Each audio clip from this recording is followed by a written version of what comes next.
The wind out here did not just blow, it hunted. It moved across the high plains of the Wyoming Territory like a living thing, seeking out the gaps in a man's coat and the cracks in his resolve. Elias Boone pulled his hat brim lower, squinting against the stinging grit that rode the gusts. He was 35 years old, though the land had carved lines into his face that made him look 10 years older. He sat atop his dun gelding, a sturdy animal named Rusty, and watched the fence line that marked the northern edge of his property. It was late November, the time of year when the sky turned the color of bruised iron and the ground froze hard enough to ring like an anvil under a hoof. The wire fence hummed in the gale, a lonely, metallic song that was the only music Elias had heard for months. He was a man built of hard angles and silence. His shoulders were broad from years of throwing hay and wrestling calves, but he carried himself with a quiet, watchful tension. A jagged white scar ran along the line of his jaw on the left side, a souvenir from a saloon fight in Kansas nearly a decade ago. That fight had ended with a man dead on the sawdust floor and Elias riding north, carrying a weight in his gut that no amount of whiskey or distance could dissolve. Since then, he had kept to himself, building a small cattle spread in the shadow of the Absaroka Range, speaking only when necessary, which was rare, but today, the silence felt different. It felt heavy with expectation. Elias reached into the breast pocket of his sheepskin coat. His gloved fingers brushed against the thick, folded paper there, ensuring it was still safe. It was a letter, worn soft at the creases from being unfolded and read 100 times by the light of a kerosene lamp. The handwriting was neat, looping, and feminine. Margaret Hale, Maggie. He had placed the advertisement in a St. Louis newspaper 6 months ago, feeling like a fool the entire time he sat in the newspaper office, dictating his simple request: rancher, solitary life, seeking honest wife for partnership and home, respect guaranteed. He had expected silence, or perhaps scorn. Instead, he had received a letter from a seamstress in Chicago. She wrote that she was 28 years old, accustomed to hard work, and seeking a fresh start away from the city smoke and noise. She called herself no one special, a phrase that had tugged at something deep in Elias's chest. Today was the day. He turned Rusty's head away from the wire and toward the distant smudge of gray that marked the town of Bitter Creek. "You are a fool, Elias," he told himself, the thought echoing the rhythm of the horse's gait. A woman like that taking a chance on a man with a scarred face and a dirt floor cabin. She will take one look at you and get back on the stage. But the hope was a stubborn weed. He had scrubbed the cabin floor until his knuckles were raw. He had fixed the leak in the roof. He had even shaved that morning, the razor scraping over the scar, leaving his skin raw and stinging in the cold air. The ride to Bitter Creek took 3 hours. The town was little more than 2 rows of false-fronted buildings clinging to the edge of a muddy thoroughfare, huddled against the vastness of the plains as if afraid of being swallowed whole. As Elias rode in, the smell of wood smoke and wet pine greeted him. A few horses stood hipshot at the hitching rails, tails flicking against the wind. He tied Rusty outside the livery and walked to the stage depot. The station master, a balding man named Silas who chewed tobacco as if he were angry at it, gave Elias a nod. "She is due in 10 minutes, Silas said, spitting a stream of brown juice into the dust. "You look like you are going to a funeral. Boone, fix your face. I am just waiting," Elias said, his voice rough from disuse.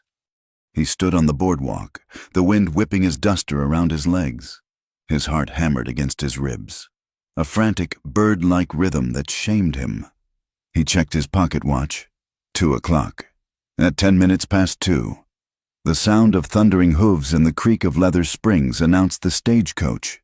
It rolled into town, a layer of road dust coating its red paint, the 6 horses lathered and blowing steam in the frigid air. The driver hauled back on the reins, the brake lever groaning as the heavy vehicle lurched to a halt in front of the station. Elias took a step forward, his hands sweating inside his leather gloves. The door swung open. A man in a bowler hat stepped out, carrying a heavy valise, then an older woman with a sour expression, clutching a Bible. then a salesman with a sample case. Elias waited. He watched the dark interior of the coach, expecting a hand to reach out, a skirt to brush the step. The driver jumped down and began unstrapping luggage from the boot. The passengers dispersed, heading for the hotel or the saloon. The door of the coach remained open, swinging slightly in the wind, revealing only empty leather seats. She was not there. Elias stood frozen. The noise of the town seemed to fade, replaced by a high, ringing silence in his ears. He felt a profound, sinking sensation, as if the boardwalk had suddenly turned to water beneath his boots. He walked over to the driver, a man named Holloway, who was dusting off his coat. "Was there another passenger?" Elias asked. His voice sounded calm, which surprised him. "A woman. Margaret Hale, from Chicago." Holloway shook his head, not looking up. "That is the lot of them. Boone picked them up in Cheyenne. Nobody else." Elias felt the blood drain from his face. He stepped back, his hand going instinctively to his pocket, touching the letter. Of course she had not come. Why would she? She had likely taken the ticket money he sent and used it to move somewhere else. Or perhaps she had met someone in St. Louis, someone without a scar and a remote, lonely ranch. Or maybe she had simply come to her senses. He felt a hot flush of humiliation rise up his neck. He had told Silas. He had told the owner of the general store that he was expecting a wife. They would all know. They would look at him with that pity that was worse than scorn. The Boone fellow, thinking he could buy happiness, thinking he was fit for decent company. He turned and walked away before Holloway could see the look in his eyes. He needed a drink. The saloon was dim and smelled of stale beer and sawdust. Elias ordered a whiskey and took it to a table in the back, sitting with his back to the wall. He drank the burning liquid in one swallow and stared at the empty glass. The memory of the man he killed in Kansas flickered in his mind. The sudden flash of the knife, the reflex of his own gun, the look of surprise on the boy's face as he fell. It was an accident of survival, but the guilt had never left him. He had thought, foolishly, that perhaps he had served his penance, that perhaps Maggie Hale was his chance to be something other than a killer and a recluse. "You deserve this," he thought bitterly. "You are alone because that is what you are meant to be." At the bar, two freight haulers were talking to an old scout named Jim Bridger, not the famous one, but a weathered old man who claimed to be his cousin. They were speaking in low, serious tones, but the saloon was quiet enough that their words drifted back to Elias. "I tell you, it was a mess." The freighter was saying, "We passed the wreckage about 20 miles east of the cut. Wagons turned over, trunks smashed. Looked like a devil of a storm caught them, or maybe road agents, though I did not see any bullet holes." Bridger shook his head, his long gray hair swaying. "It is the pass. The wind comes down off the granite peak like a hammer. If they tried to cross 3 days ago when that squall hit, they never stood a chance." "Did you stop?" the bartender asked, wiping a glass. "We looked," the freighter said. "Saw a couple of bodies frozen stiff. Looked like they had been there 2 days. We did not have shovels to bury them, and the ground is like iron. We brought the mail pouch, though, found it near the lead wagon." Elias felt a cold prickle at the base of his spine. He stood up, his chair scraping loudly against the floorboards. He walked over to the bar. "What wagon train?" Elias asked. The freighter turned, eyeing Elias warily. "Small outfit. 3 wagons, coming up from the southern spur, trying to beat the snow to the settlement." Elias looked at the mail pouch sitting on the bar. The station master must have left it there for sorting. It was unbuckled. "Who was on it?" Elias asked. The freighter shrugged. "A family named Jensen, a couple of drovers, and a woman traveling alone. I saw the manifest in the pocket of the trail boss." Elias reached out, his hand trembling slightly, and pulled the manifest from the pouch. It was a crumpled piece of paper, stained with coffee and dirt. He scanned the list of names. Jensen, O'Malley, Kincaid, and there, near the bottom, M. Hale. Destination, Bitter Creek. The world seemed to tilt on its axis.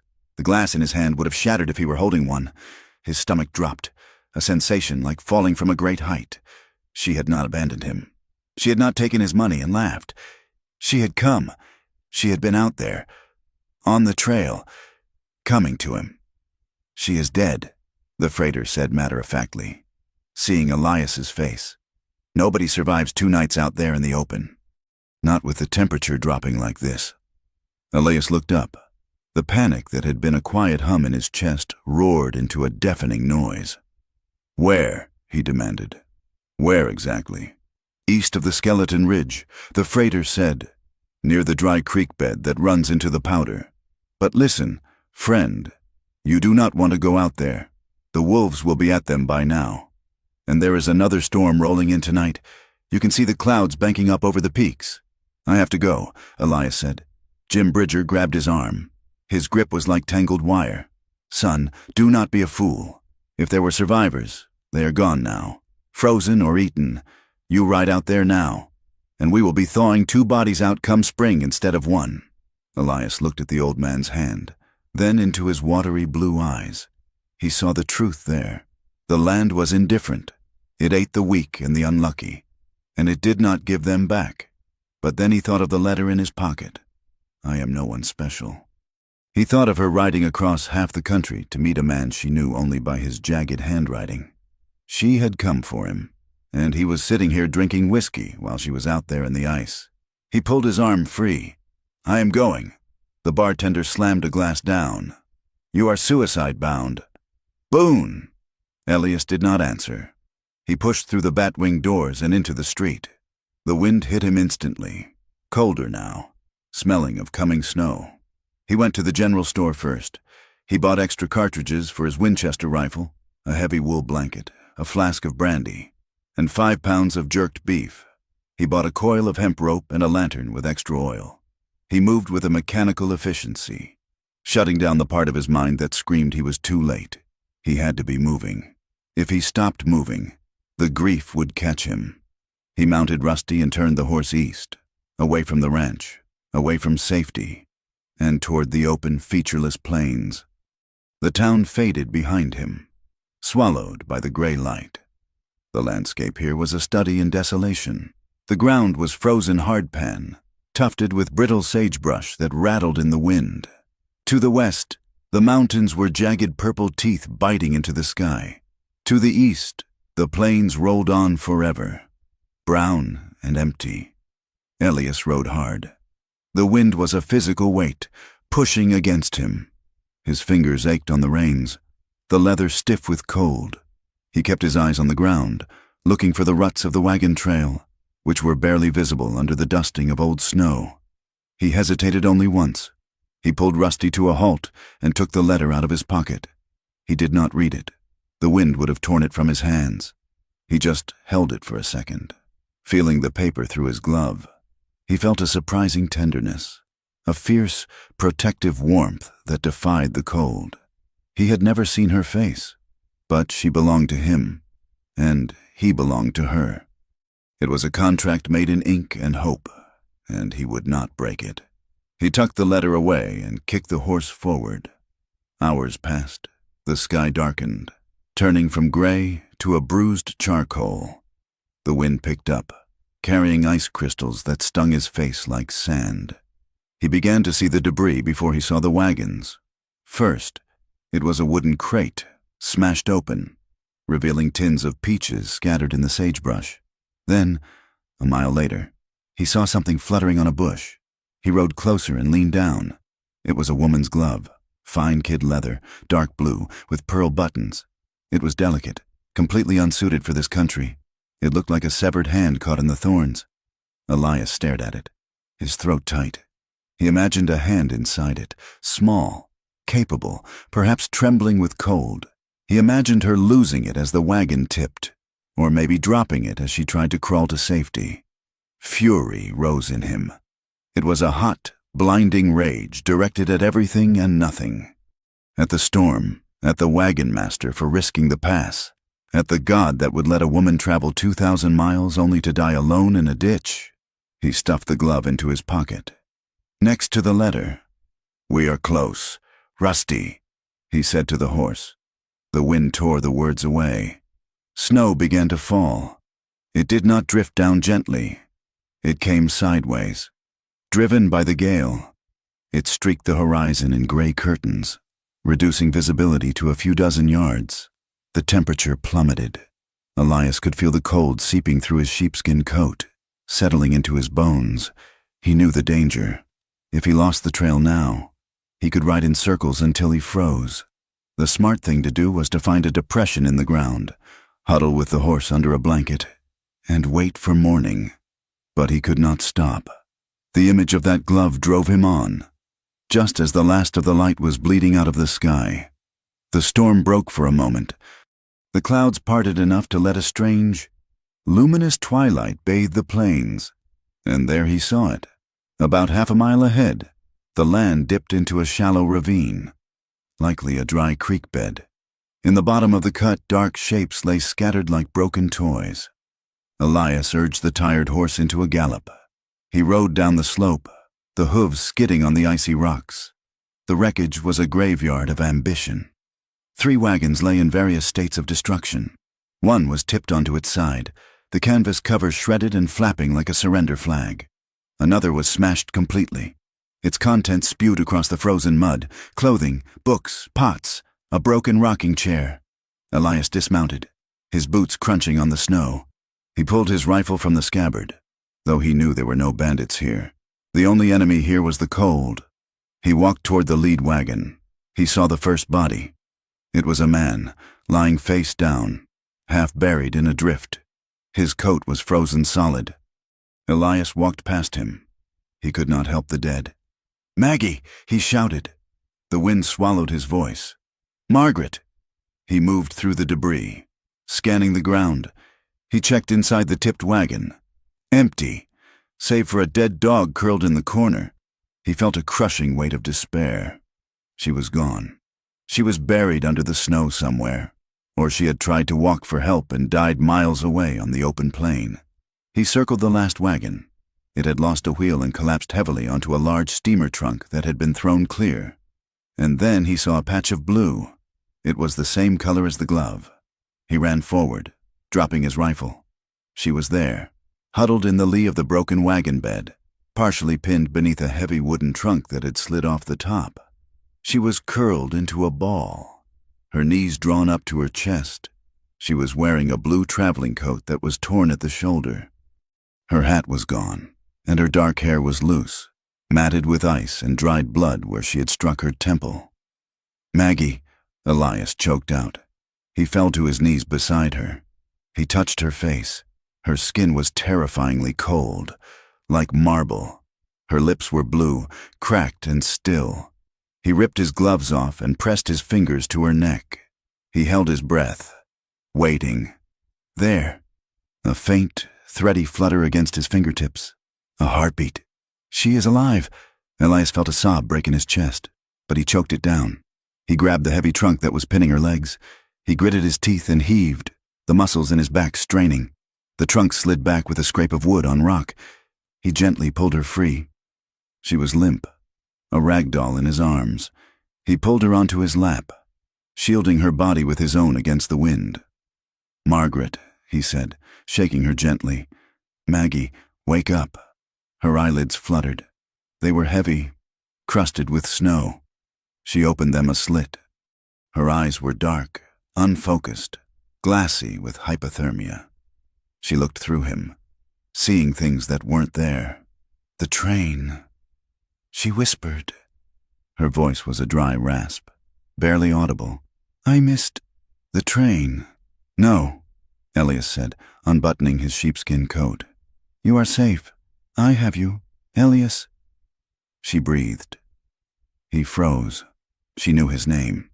She had been lying here, freezing to death, thinking of the man she was coming to marry. "I am here," he said.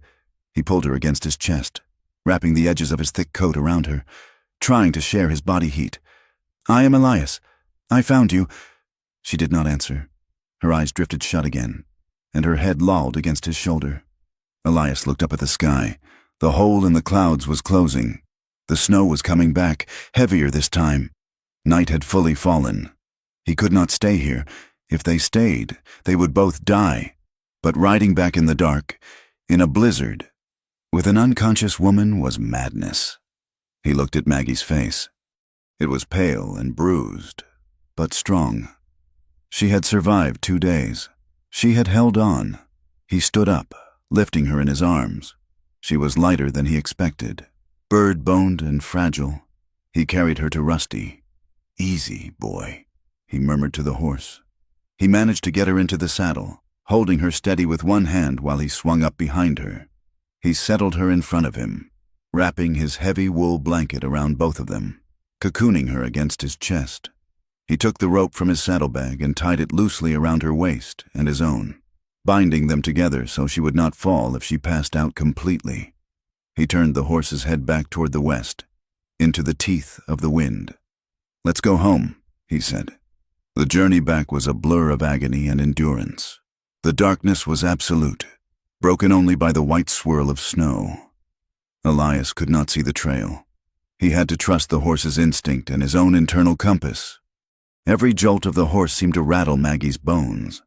Every few minutes, she would whimper or gasp, a sound of pain that cut through Elias like a knife.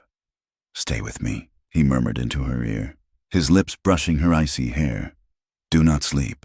Maggie, you hear me? We have warm coffee at the cabin. I have a fire laid. You just have to hold on." He told her about the ranch. He talked to keep her awake, to keep himself awake.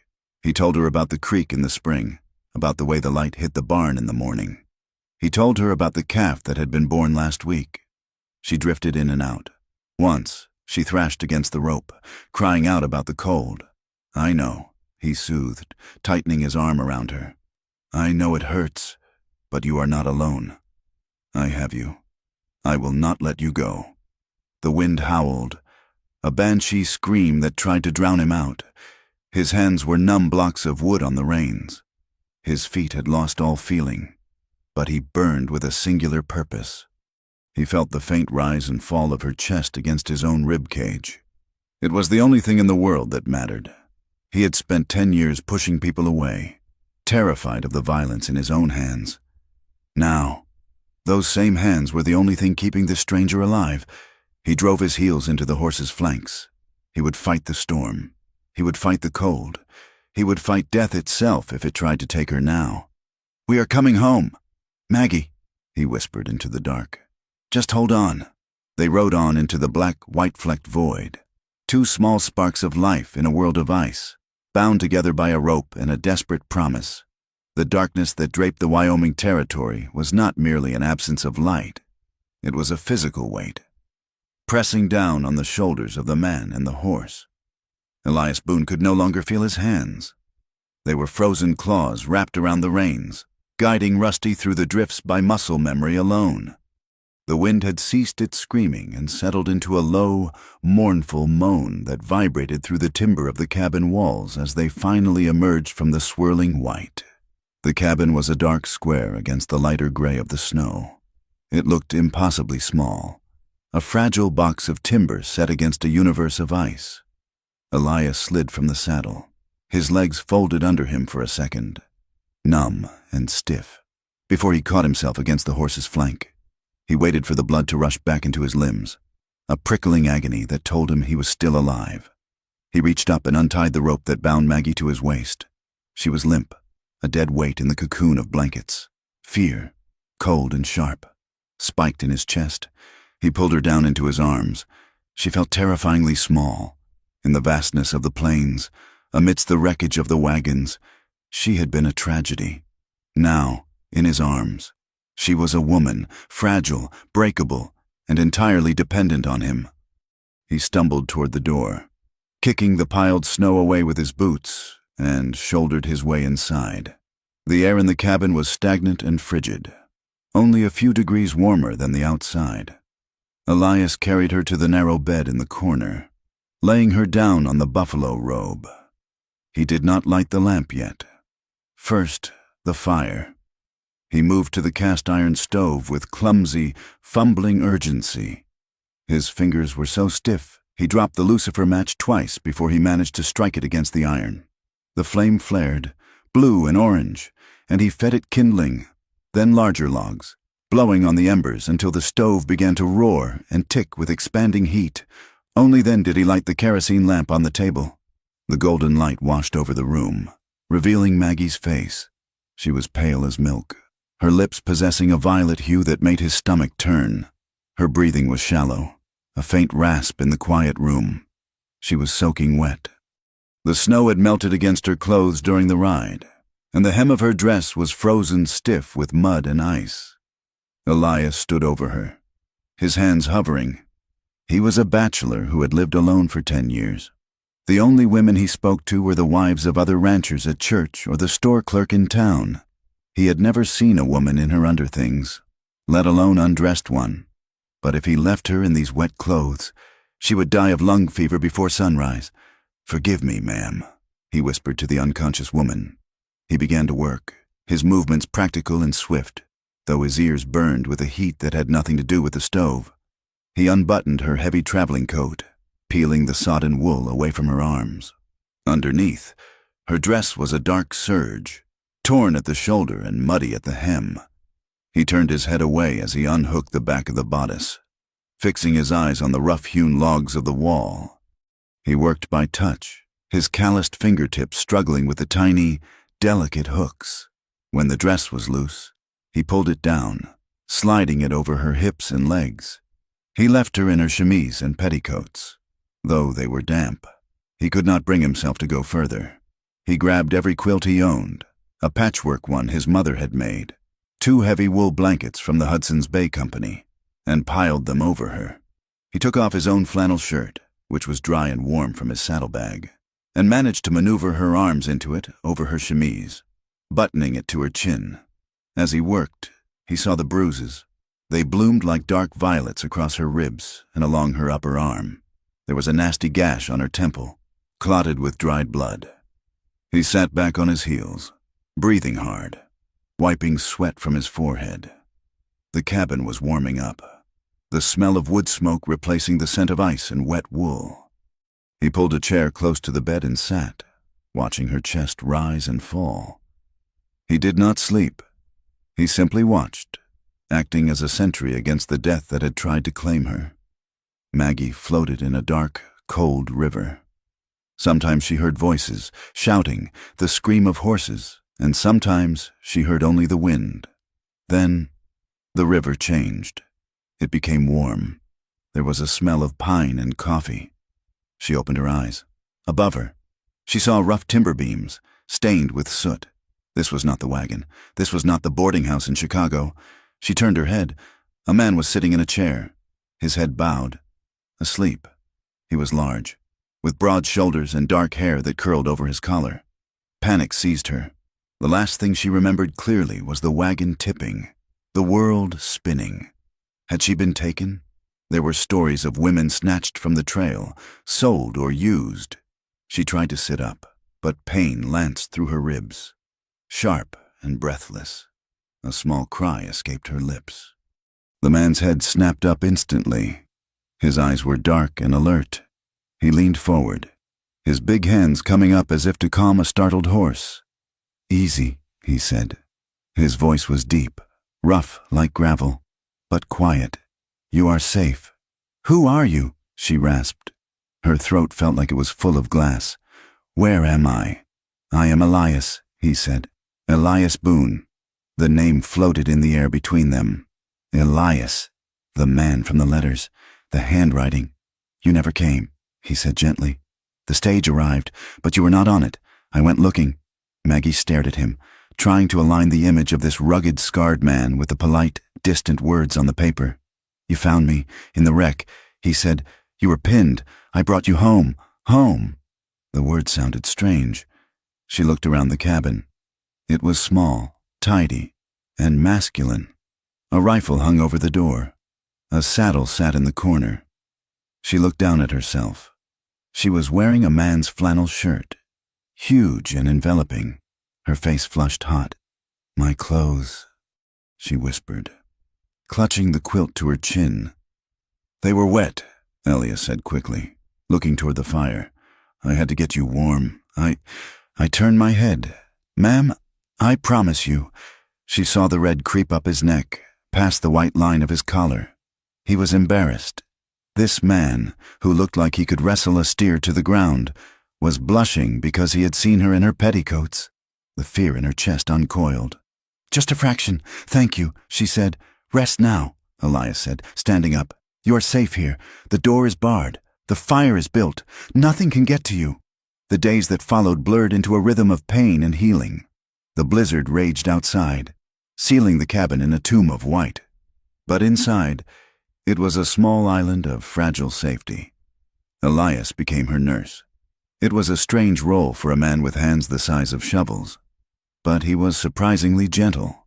He boiled water on the stove, the steam filling the small room. He tore up an old clean sheet to make bandages. She watched him through half-closed eyes as he cleaned the gash on her temple. His brow was furrowed in intense concentration. His breath held tight in his chest.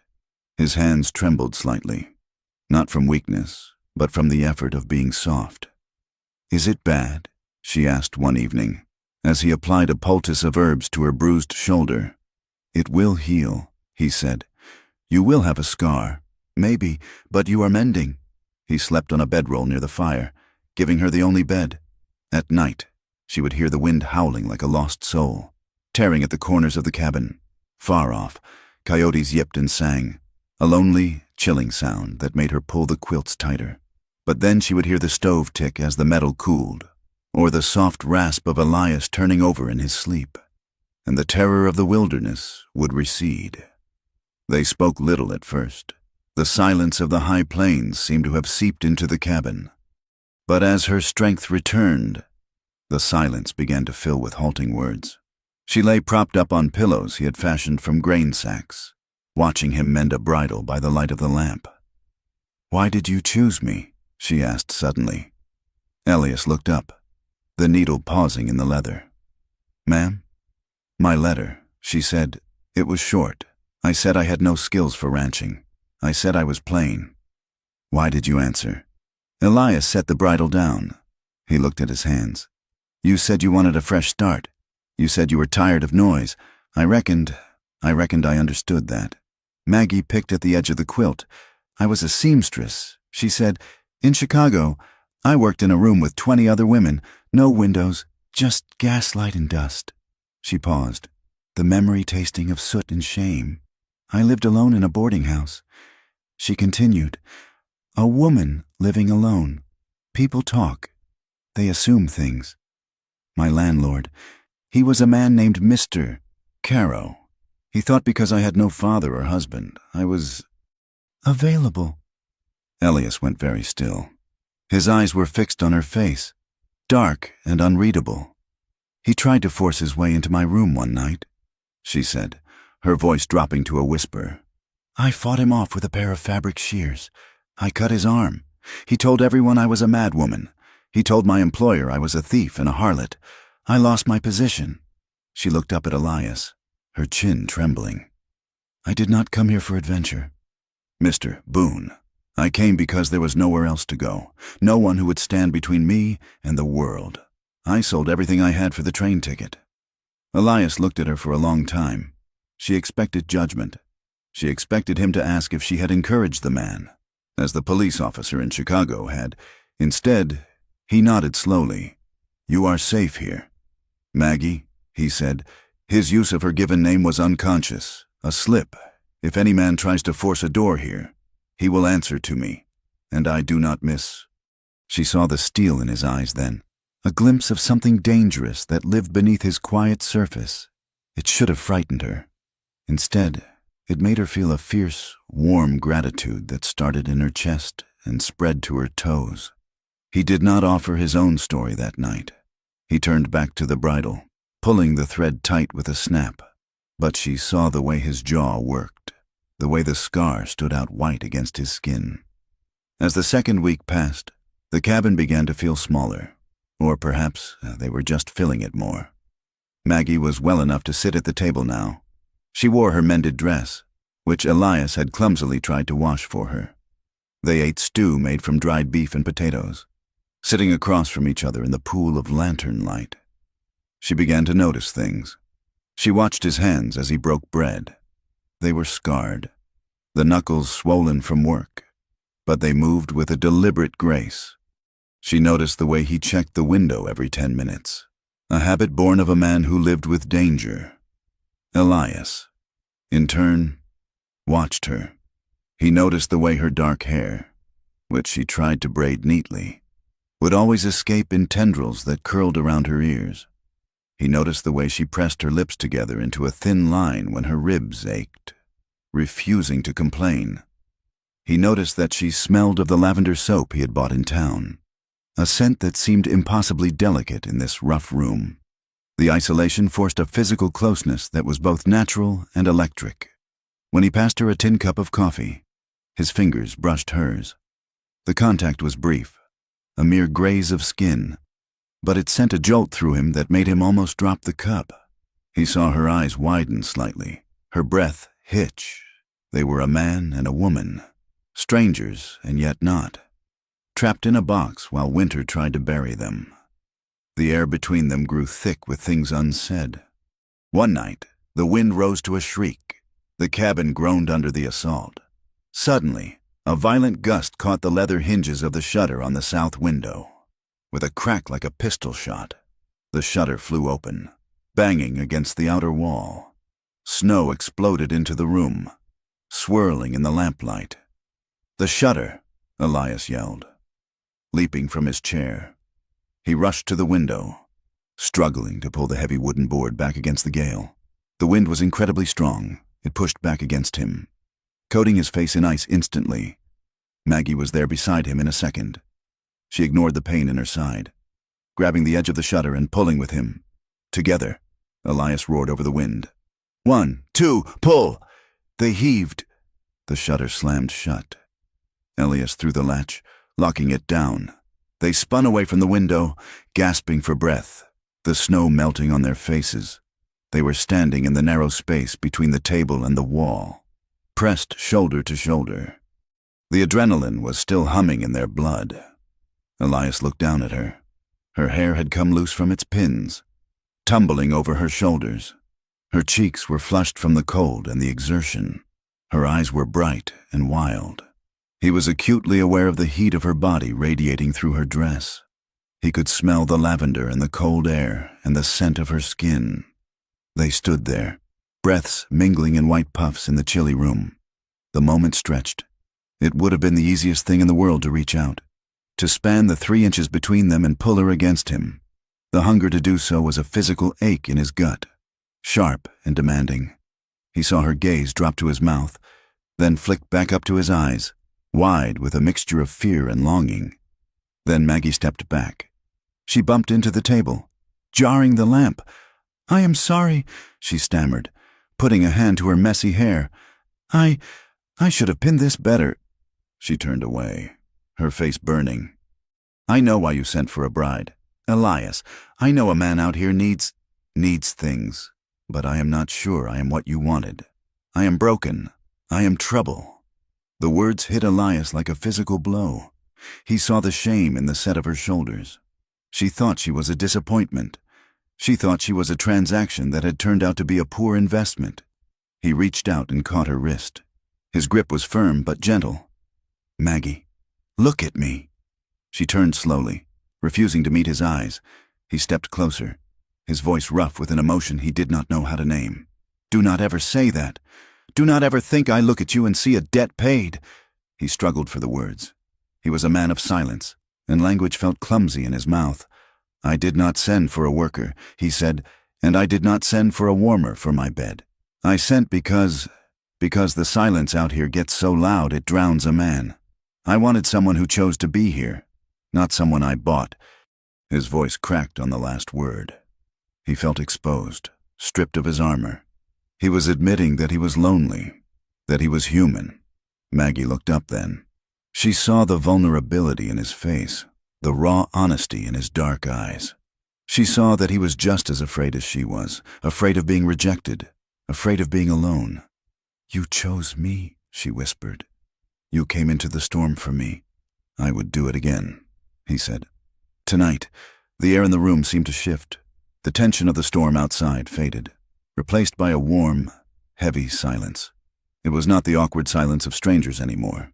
It was the silence of two people standing on the edge of a cliff, looking down together. After that night, the walls of the cabin seemed to expand. There was room for both of them now.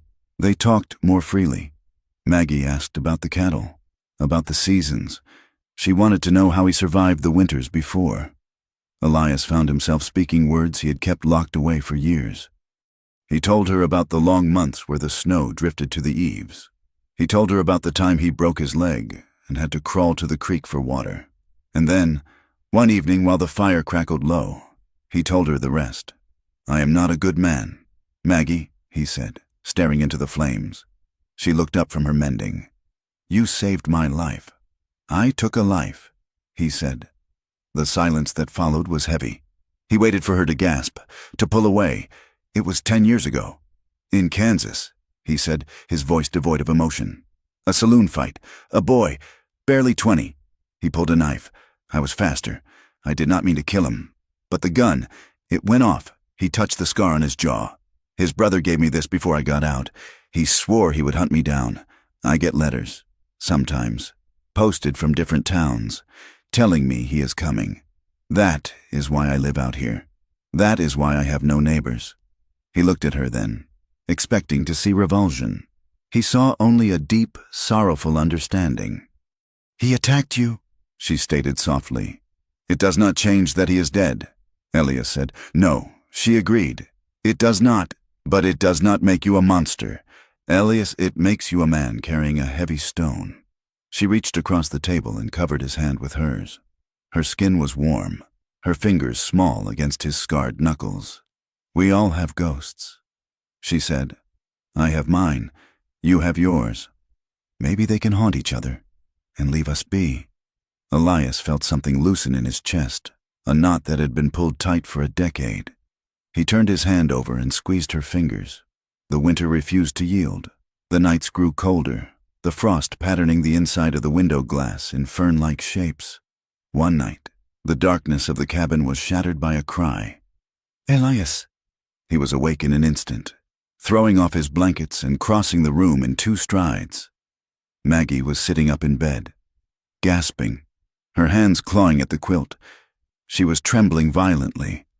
"I am here," he said, sitting on the edge of the bed. She turned to him, her eyes wide and unseeing. "The trunk, the weight. I can't breathe." It was a nightmare of the wreck.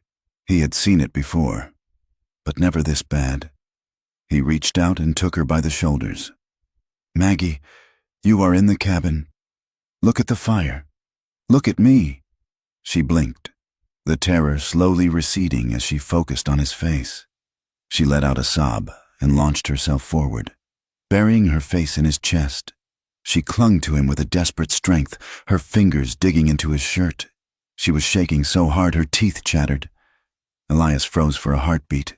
He could feel every curve of her body against him, the softness of her through the thin cotton of her night rail.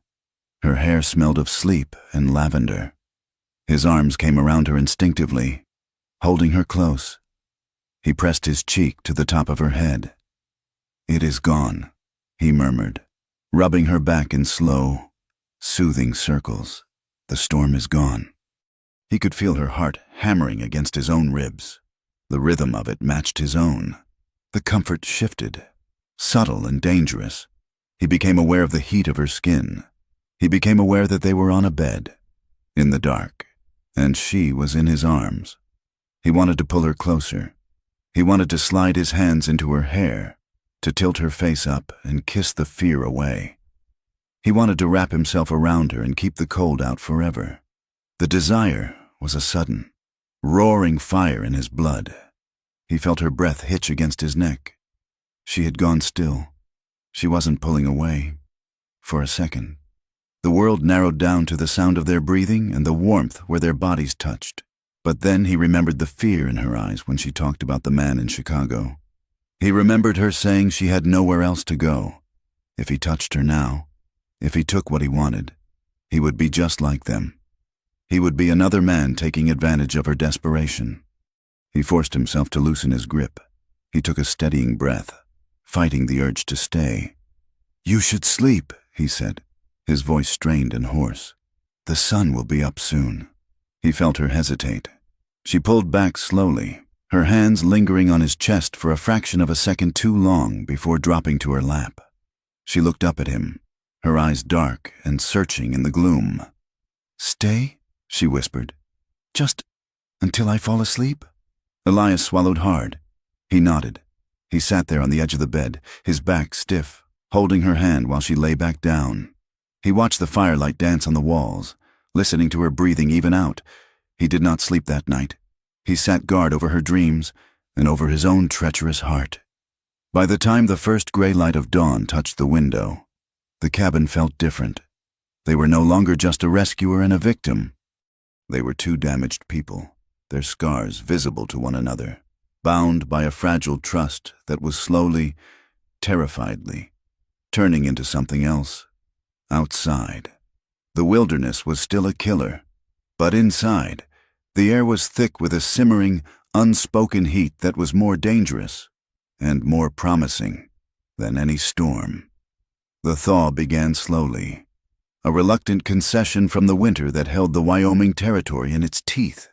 Inside the cabin, Maggie Hale moved with a quiet, deliberate determination. Her ribs still ached with a dull, throbbing rhythm every time she lifted the heavy cast-iron skillet, and the scar on her temple was a fresh, angry pink line against her pale skin. But she was standing. She stood at the rough-hewn table, a paring knife in her hand, peeling potatoes that Elias had brought up from the root cellar, the skins curled away in long, brown ribbons, revealing the white flesh underneath. It was a simple task. A task she had done 1,000 times in the boarding house kitchen back in Chicago, usually while dodging the sharp tongue of the landlady. But here, in this drafty cabin with the wind whistling through the chinking, it felt like a sacrament. She was alive, she was warm, and she was useful. Elias was outside, chopping wood. The rhythmic thwack-crack of the axe-splitting pine logs was a steady heartbeat that anchored her. She finished the potatoes and moved to the pile of mending on the chair. She picked up one of Elias's flannel shirts, the elbows worn almost through.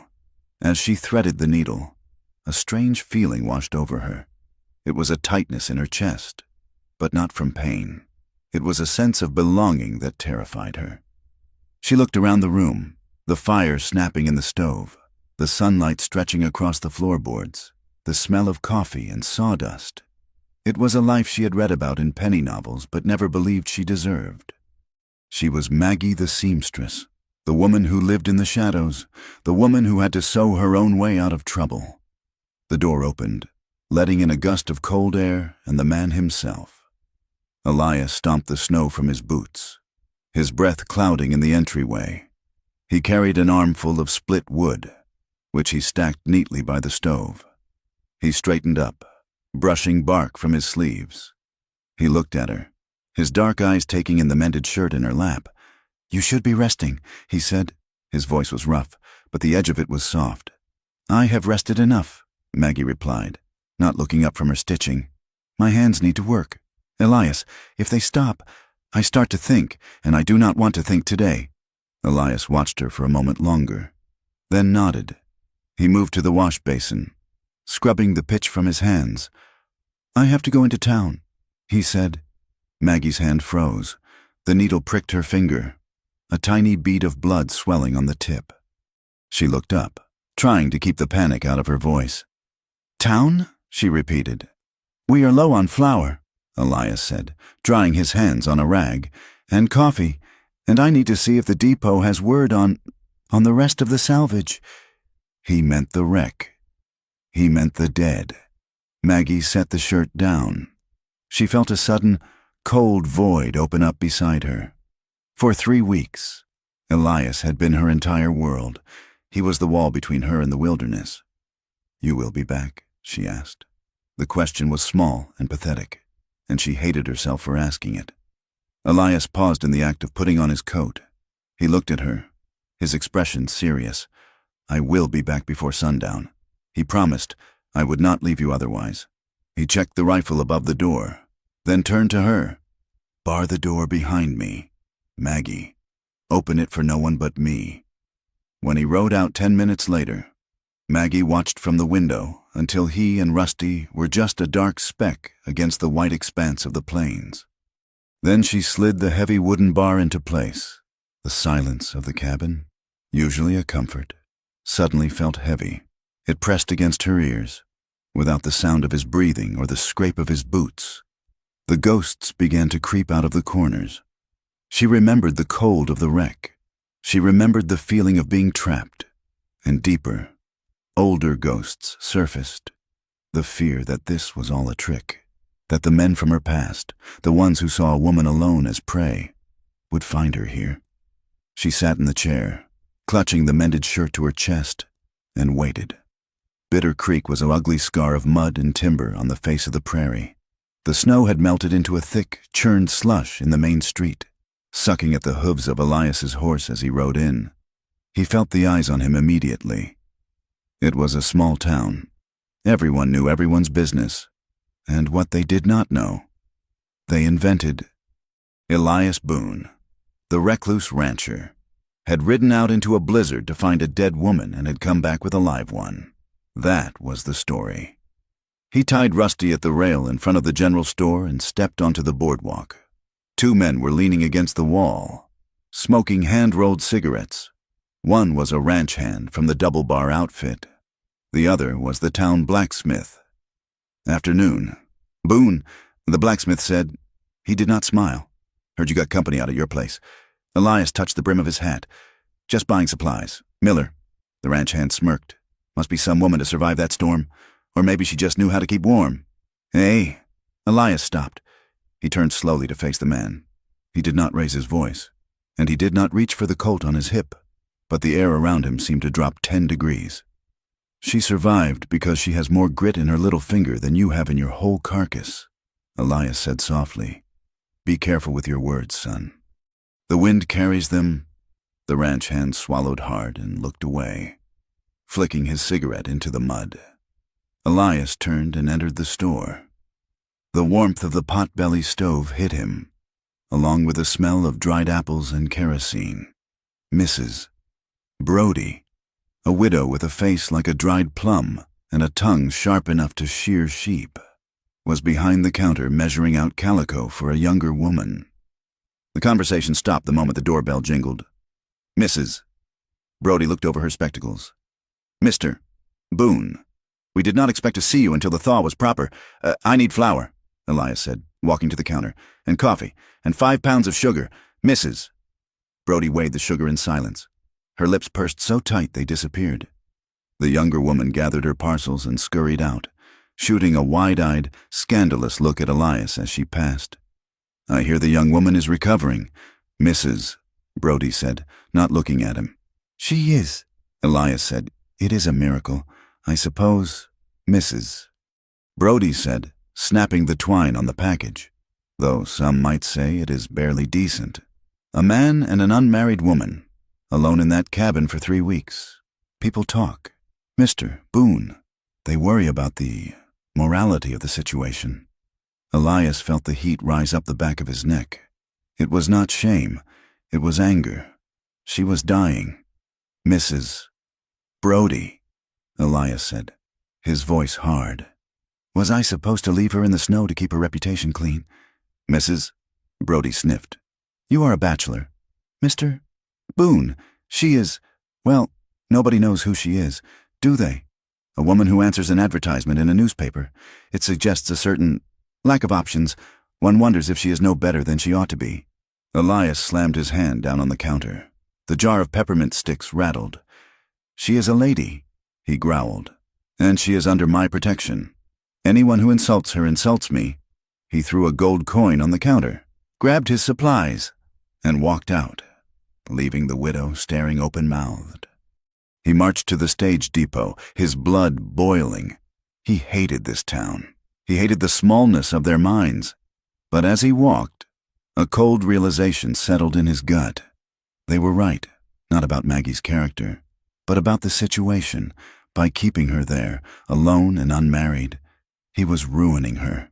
If she ever wanted to leave, to find a husband or a position elsewhere, the stain of this winter would follow her. He was trying to save her life, but he might be destroying her future. At the depot, Silas the station master pointed to a corner. Some trunks came in on the freight wagon yesterday. Silas mumbled. Scavenged from the ravine, Elias walked over. There were 2 trunks. One was smashed open, empty. The other was battered, the leather gouged, but the lock held. It had a brass tag. M. Hale. He ran his hand over the lid.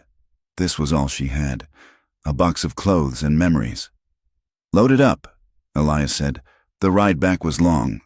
Elias wrestled with the thoughts in his head. He had lived alone for so long. He had forgotten the complex web of society. He had thought the ranch was an island, separate from the world. He was wrong. The world had long arms. He reached the cabin as the sun was dipping below the peaks, painting the snow in shades of violet and blood orange. He saw the smoke curling from the chimney and felt a profound sense of relief. He knocked 3 times. Their signal. The bar scraped back, and the door opened. Maggie stood there, her face pale, a heavy iron poker gripped in her hand. When she saw it was him, she lowered the weapon, her shoulders sagging. "You are back," she breathed. Elias stepped inside, carrying the supplies and dragging the trunk. When Maggie saw the trunk, she let out a small cry. "My things," she whispered. She knelt beside it, touching the battered leather as if it were a living thing. "You found it. Some of it," Elias said. "The other one was gone." She opened the lid. Her hands shook as she pulled out a shawl, a few books, a small sewing kit. It was a meager collection for a whole life, but she pressed the shawl to her face and closed her eyes. "Thank you," she said. Elias took off his coat and hung it up. He watched her. She looked so vulnerable kneeling there. He thought of the men in town, of Mrs. Brody's pinched face. He thought of the way Maggie had looked at him when he walked in, like he was her only safety. "Maggie," he said. She looked up, sensing the change in his tone. "I heard things in town today," he said, standing by the fire. He did not know how to do this. He had no practice with delicate words. "What things?" she asked, standing up slowly. "People talk," Elias said. "They know you are here.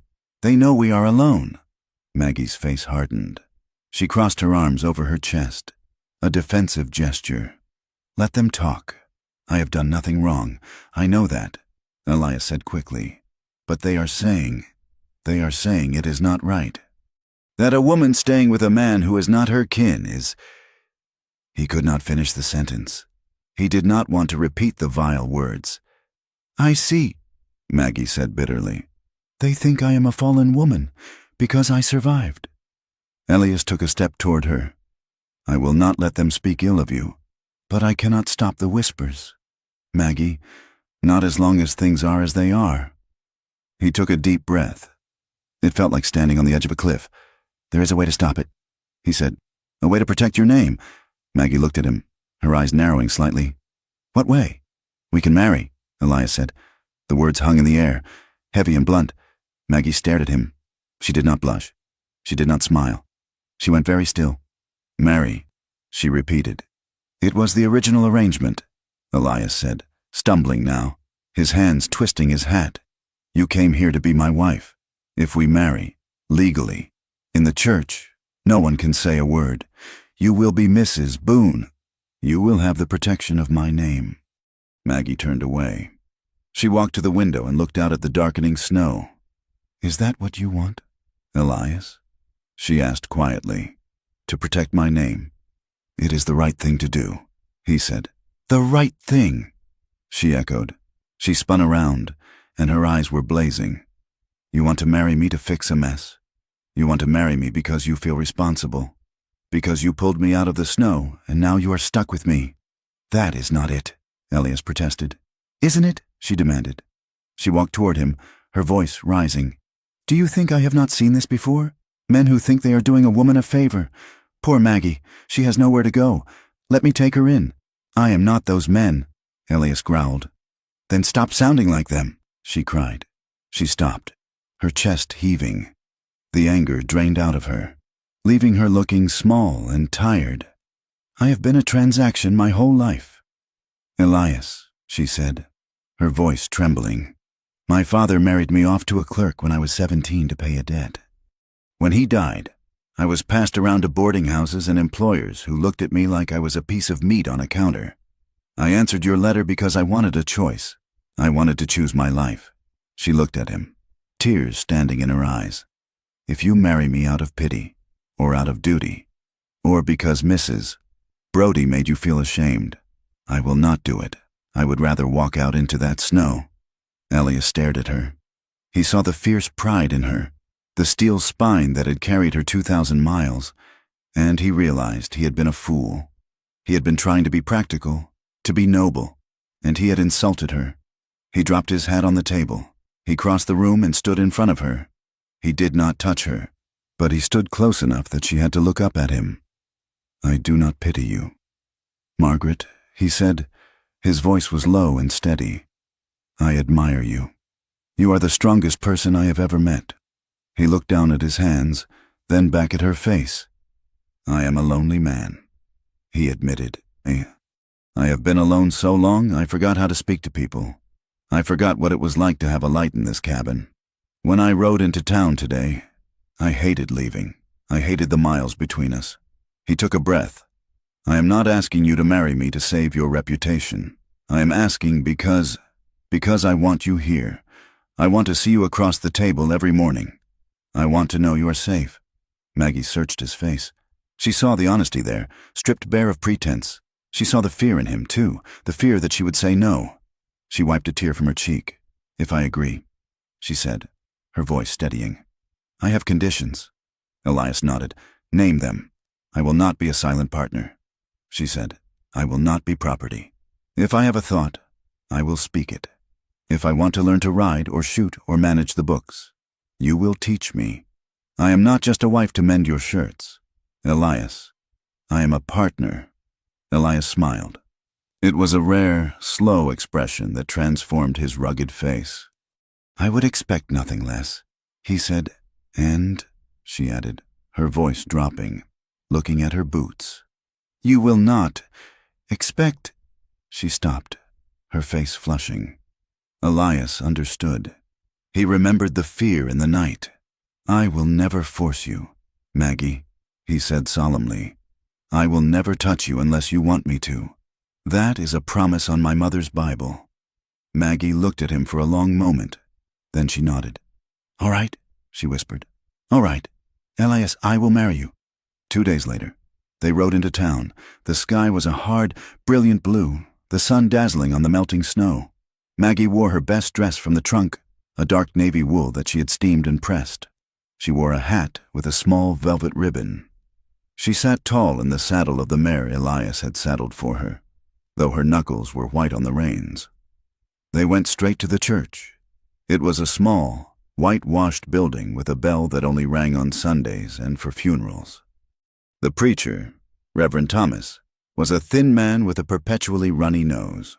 He looked surprised to see them, and even more surprised when Elias produced the license he had purchased from the county clerk. "Now?" Reverend Thomas asked, wiping his nose. "On a Tuesday?" "Now," Elias said. The ceremony was brief. The station master Silas and his wife were pulled in as witnesses. The church was cold, our breath misting in the air. Maggie stood beside Elias. He looked towering in his Sunday suit, which was a little tight across the shoulders. He smelled of bay rum and nervous sweat. When the preacher asked for the ring, Elias reached into his pocket. He pulled out a simple band of gold. It was not new. It had been his grandmother's, but he had polished it until it shone. He took Maggie's hand. Her fingers were cold. He slid the ring onto her finger. It was a little loose, but it stayed. "With this ring, I thee wed," he rumbled. As he spoke, he looked at her, really looked at her. And Maggie looked back. In that dusty, cold church, with the town gossips whispering outside, a current passed between them. It was fear, yes, but it was also a spark, a recognition. "We are in this together now. You may kiss the bride," the preacher mumbled. Elias hesitated. He leaned down slowly. Maggie did not pull away. He pressed his lips to her cheek, chaste and quick. His unshaven jaw grazed her skin, rough and warm. When they walked out of the church, a small crowd had gathered. Mrs. Brody was there, watching with narrowed eyes. Men on the boardwalk stopped talking to stare. "Let them look," Elias muttered. He helped Maggie onto her horse. As he adjusted her stirrup, his hand lingered on her boot for a second. "Ready, Mrs. Boone?" he asked. The name sent a shiver through her. Mrs. Boone. It was a shield. "Ready," she said. The ride home was different than the ride in. The silence was not heavy. It was charged. The wind had picked up, cutting across the plains with a bite that promised one last freeze before true spring. Maggie shivered, pulling her shawl tighter. Without a word, Elias guided Rusty closer to her mare.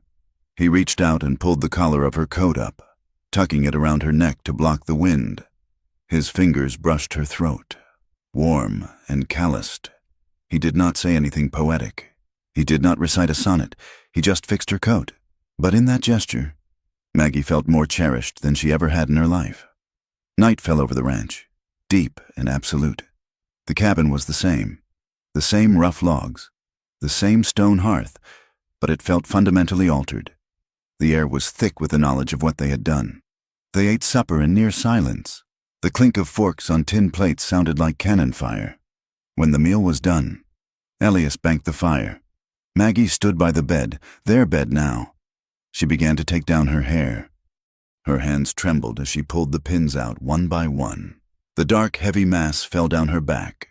Elias sat on the bench, pulling off his boots.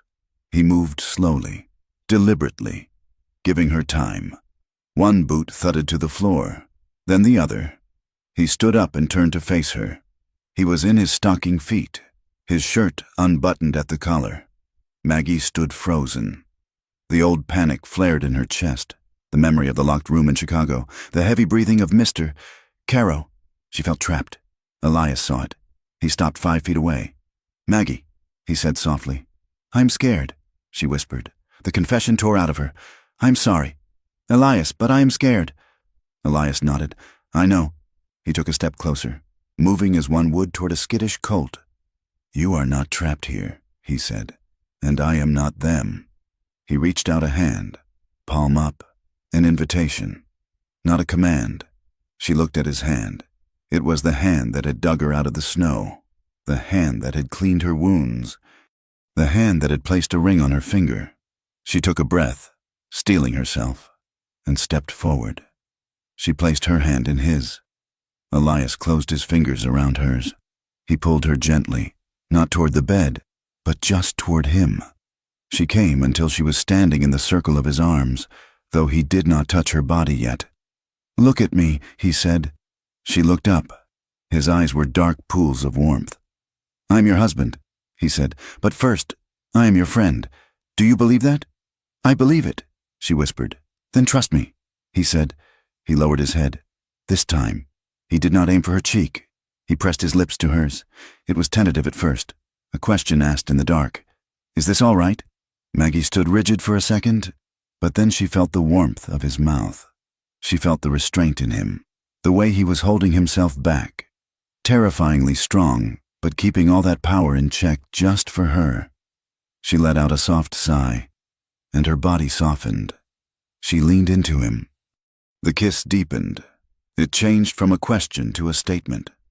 Elias groaned low in his throat, a sound of hunger that he couldn't suppress. His arms came around her, pulling her flush against his chest. Maggie felt the hard wall of his chest, the heavy thud of his heart against her own. She felt the heat of him seeping into her, and for the first time in her life, she felt a flare of desire that was her own. It wasn't about pleasing a man. It was about the sudden, sharp need to be close to this man. She reached up and tangled her fingers in the hair at the nape of his neck. Elias broke the kiss, gasping for air. He rested his forehead against hers, his eyes squeezed shut. "Maggie," he rasped, "if we do not stop, I will not be able to stop." Maggie trembled. She wanted him. She was surprised by how much she wanted him, but the fear was still there, a cold shadow at the edge of the heat. She wasn't ready to let go completely. "Not yet, not yet," she whispered. Please. Elias nodded. He took a shuddering breath and stepped back, his hands sliding down her arms to hold her hands. Not yet, he agreed. They slept in the same bed that night. It was a narrow bed, built for one man. They lay on their sides, facing away from each other at first, but the cold of the night pushed them together. Eventually, Elias turned. He spooned his body around hers, wrapping his arm over her waist. He did not grope or push. He simply held her, a solid, heavy weight anchoring her to the earth. Maggie lay awake for a long time, listening to the wind howl outside. She felt the rise and fall of his chest against her back. She felt the calloused roughness of his hand resting on her stomach. She was Mrs. Elias Boone. She was a wife. Outside, the ground was still frozen mud. The spring was coming, but it was coming slowly, fighting for every inch of ground. It would be a hard season. There would be storms and mud and cold snaps. But as she closed her eyes, letting the warmth of her husband's body lull her toward sleep, Maggie reckoned they would handle the weather. They had survived the wreck. They could survive the thaw. She covered his hand with hers, interlaced their fingers, and slept. Spring arrived in the Wyoming Territory, not with a gentle unfurling of flowers, but with a violent, muddy upheaval. The snow retreated up the slopes of the Absaroka Range, leaving behind a land that was sodden, brown, and waking up hungry. The creek swelled to a roar, brown water chewing at the banks, and the wind shifted from the biting northerly gales to a blustery western force that smelled of wet sage and thawing earth, for Elias and Maggie Boone. The change in season marked a shift in their own lives. The claustrophobic intimacy of the winter cabin gave way to the demanding rhythm of the ranch. Maggie proved to be stronger than her slender frame suggested. She discarded her city boots for a pair of rough hide ones Elias had bartered for in town, and she pinned her skirts up to keep them out of the muck. She did not complain. When the calving season hit its peak, she was there in the corral. Mud streaked across her cheek, holding a lantern high while Elias worked to pull a breech calf from a heaving heifer. "Hold it steady, Maggie." Elias grunted, his arm deep inside the animal. "I've got it," she said, her voice calm despite the blood and the steam rising in the cold night air. When the calf finally slid out, wet and blinking, Elias stood back, wiping his brow with his forearm. He looked at his wife. She was tired, her hair escaping her bonnet, shivering slightly in the damp air, but there was a light in her eyes as she watched the mother cow turn to lick the newborn. "You did good," Elias said quietly. Most women from back east would have fainted at the smell. Maggie smiled, a small, tired curving of her lips. "I told you, Elias." "I am not delicate. I just needed a chance to breathe." They were partners now.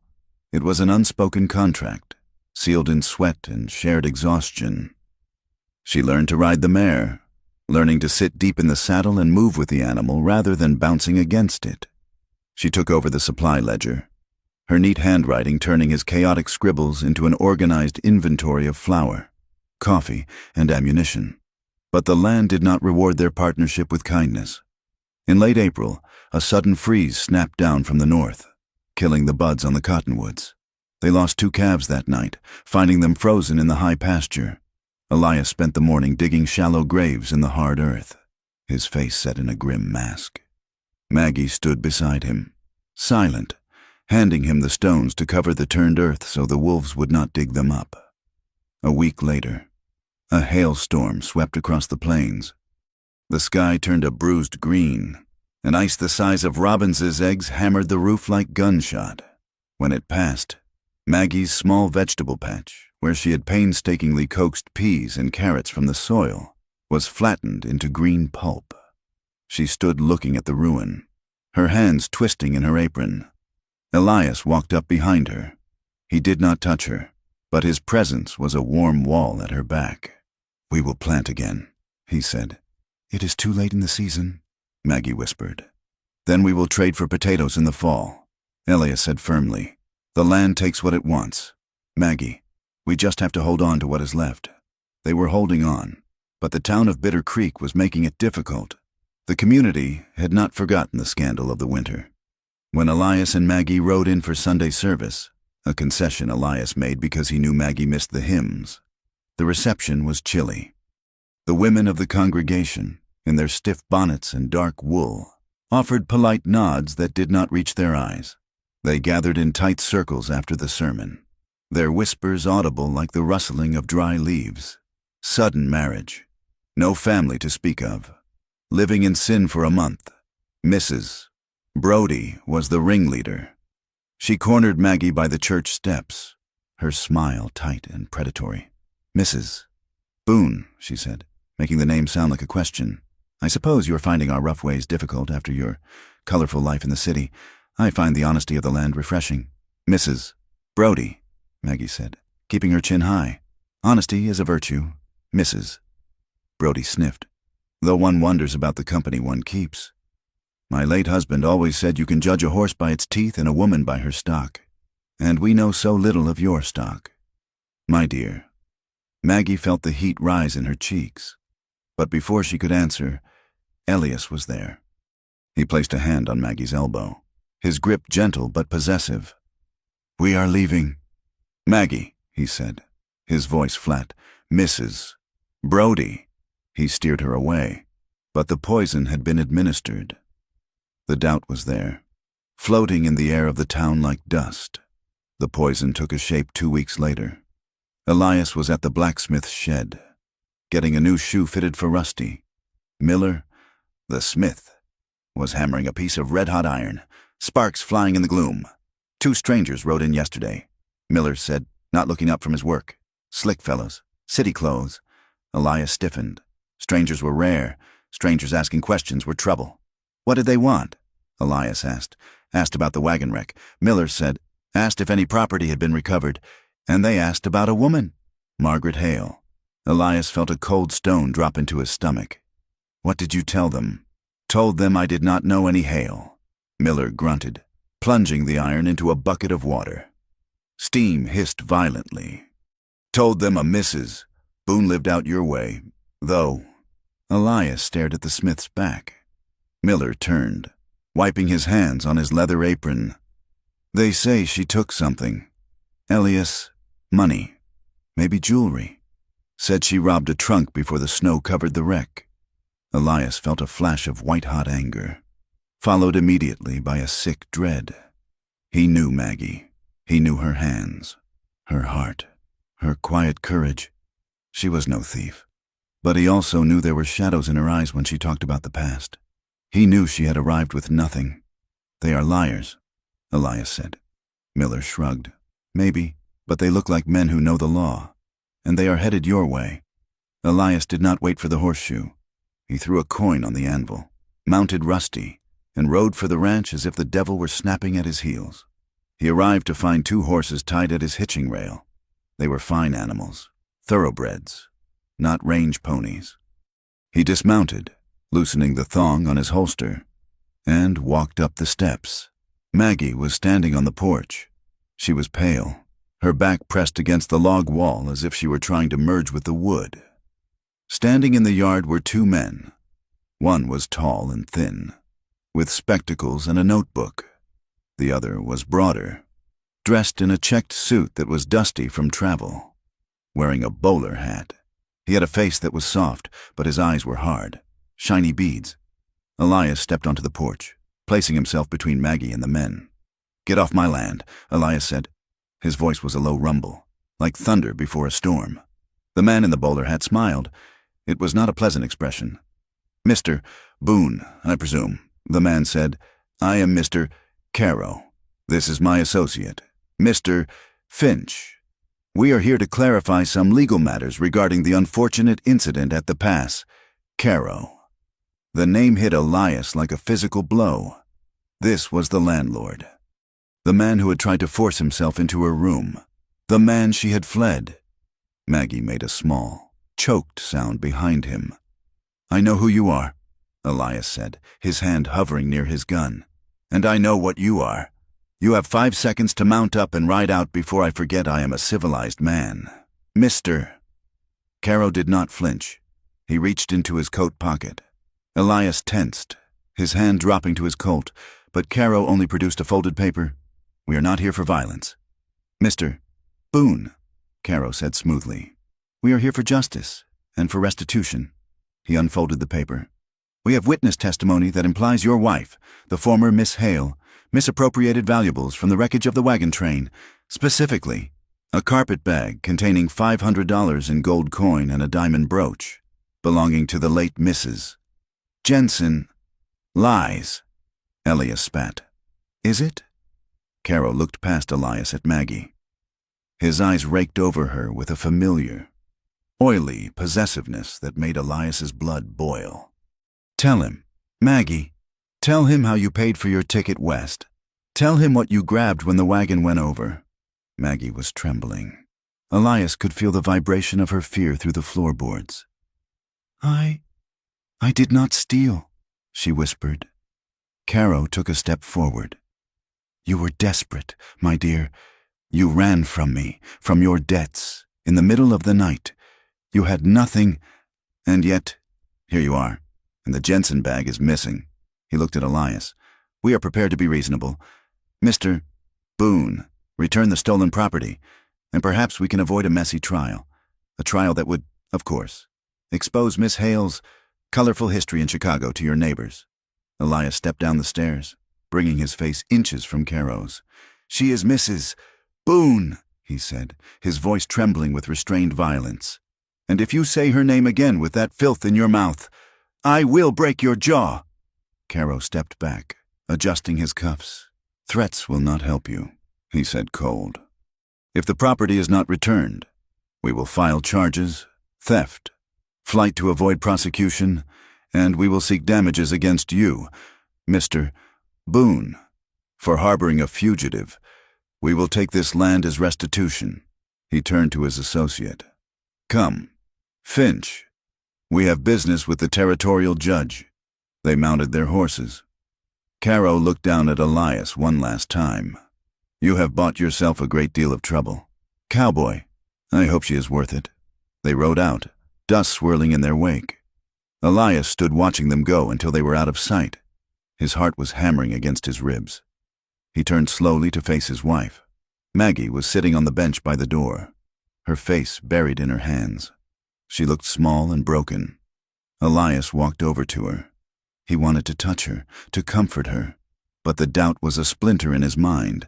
$500, a diamond brooch. Maggie, he said. She looked up. Her eyes were red-rimmed, swimming with tears. Did you take it? He asked. The question hung in the air, heavy and terrible. Maggie let out a sob. She stood up, wringing her hands. Elias, you have to understand, she said, her voice frantic. The wreck. It was chaos. The wagon was tipping. People were screaming. I was thrown against the trunk. She took a breath, her chest heaving. I grabbed a bag. She confessed. I thought it was mine. My carpet bag looked just like Mrs. Jensen's, small, floral pattern, in the snow, in the dark. I just grabbed it and crawled. She looked at him, pleading. I did not open it until I was pinned under the wreckage. I felt the shape of it. It was heavy, too heavy to be my clothes. I realized then, and, Elias asked, I held onto it. She whispered. I was going to give it back, I swear. Elias, I was going to find Mrs. Jensen. But then the cold came, and the pain. And when you found me, I dropped it. It must be out there still, buried in the mud. She reached out, touching his sleeve. I did not steal it to come here. I worked 3 jobs to pay for my ticket. I scrubbed floors. I sewed until my fingers bled. I ran from Caro because he would not take no for an answer. But I never stole. Elias looked down at her. He saw the terror in her face. It was the terror of a trapped animal, a creature that has been kicked and hunted its whole life. He looked at her hands. They were rough now, scarred from the ranch work, but they were honest hands. He remembered the way she had looked when he pulled her from the snow, holding nothing but her life. He closed his eyes for a moment, listening to the wind. Then he opened them and took her face in his hands. I believe you, he said. Maggie collapsed against him, weeping. He held her, stroking her hair, feeling the shuddering sobs rack her body. But believing her was not enough. Caro had the law, or a twisted version of it, on his side, and he had money. "We have a fight coming." "Maggie," Elias said into her hair, "a hard one." The days that followed were suffocating. The ranch, once a sanctuary, felt like a prison. Every rider on the horizon made Elias reach for his rifle. Every rustle of the wind sounded like a sheriff's warrant. The threat of losing the land gnawed at Elias. This ranch was his penance. It was the only thing he had built that was clean. To lose it because of a lie, it made a dark anger simmer in his gut. He withdrew. He stopped talking at dinner. He spent his days riding the far fence line, working until his muscles screamed, trying to exhaust the rage so he wouldn't turn it on the world. Maggie watched him from the window. She saw the way his shoulders slumped, the way the lines around his eyes deepened. She felt the weight of her own guilt crushing her. He is losing everything because of me. She began to think of leaving. If she ran, if she disappeared into the night, Caro would follow her. He would leave Elias alone. The ranch would be safe. It was a noble thought, but it terrified her. She looked at Elias sitting by the fire, mending a harness in grim silence, and her heart ached. She loved him. She loved the way he looked at the sky in the morning. She loved the rough warmth of his hands. She loved him with a desperation that was almost painful. Walking away from him would be like cutting out her own heart, but staying seemed selfish. One evening, the tension in the cabin finally snapped. It started over something small. Elias had come in late, tracking mud on the floor Maggie had just swept. She made a comment, sharp with stress. He snapped back, "Do not nag me." "Woman," he growled, "I have enough wolves at the door without you adding to the noise." Maggie froze. The unfairness of it stung her tears. "I am not nagging," she said. "I am trying to keep this home decent." "Decent?" Elias laughed, a harsh, humorless sound. "We are about to be thrown into the street. Maggie, clean floors will not save us." "Then maybe I should go," Maggie cried. The words rang in the room. Elias slowly turned to face her. The harness dropped from his hands. "What did you say?" he asked softly. "Maybe I should go," Maggie repeated, her voice trembling but gaining strength. "If I leave, Caro follows me. He wants me, Elias. He wants to punish me. If I go, he leaves you the land." She took a step toward the door. "I can pack tonight. I can take the mare. I will ride for the railhead." She expected him to argue logic. She expected him to maybe even agree, to see the practical sense of it. She did not expect him to cross the room in 2 strides and grab her shoulders, shaking her hard. "Stop it," he roared. "Elias, you think you can just leave?" he shouted. His face twisted with an emotion she had never seen there. Panic. "You think you can walk out of here and save me? It saves the ranch," she cried. "Damn the ranch," Elias yelled. He let her go, stepping back, raking his hands through his hair. He was breathing hard, his chest heaving. "Do you not understand?" he said, his voice cracking. "The land is dirt. It is grass and rocks. I can find more dirt, but I cannot find another you." Maggie stared at him, stunned into silence. He looked at her, his eyes wild and raw. "I killed a man once. Maggie, I watched the light go out of his eyes, and part of me died with him. I spent 10 years acting like a ghost, just waiting to fade away." He took a step toward her, his hands shaking. "Then you came. You came out of the snow, and you woke me up. You made me want to be alive again." He reached out and touched her cheek, his fingers trembling against her skin. "If you leave to protect this pile of logs, you will shatter me. I will not survive it. Maggie, I will not survive losing you." The confession hung between them, raw and bleeding. It was not the polite declaration of a husband. It was the desperate plea of a man standing on the edge of an abyss. "Elias," she whispered. She saw it then. It wasn't obligation. It wasn't pity. It was love. Deep, terrified, overwhelming love. She made a small sound and threw herself at him. He caught her, lifting her off her feet, burying his face in her neck. "Do not leave me," he choked out. "Never," she promised, sobbing. Never! They clung to each other as if the floor were falling away beneath them. The fear of the past weeks, the anger, the doubt, it all transmuted into a frantic, blinding need. Elias found her mouth. He kissed her, not with the gentle restraint of their wedding night, but with a starving intensity. He tasted of salt and desperation. Maggie kissed him back, her hands tangling in his hair, pulling him closer, wanting to merge with him so completely that no lawman or landlord could ever pry them apart. He carried her to the bed, stumbling a little, never breaking the kiss.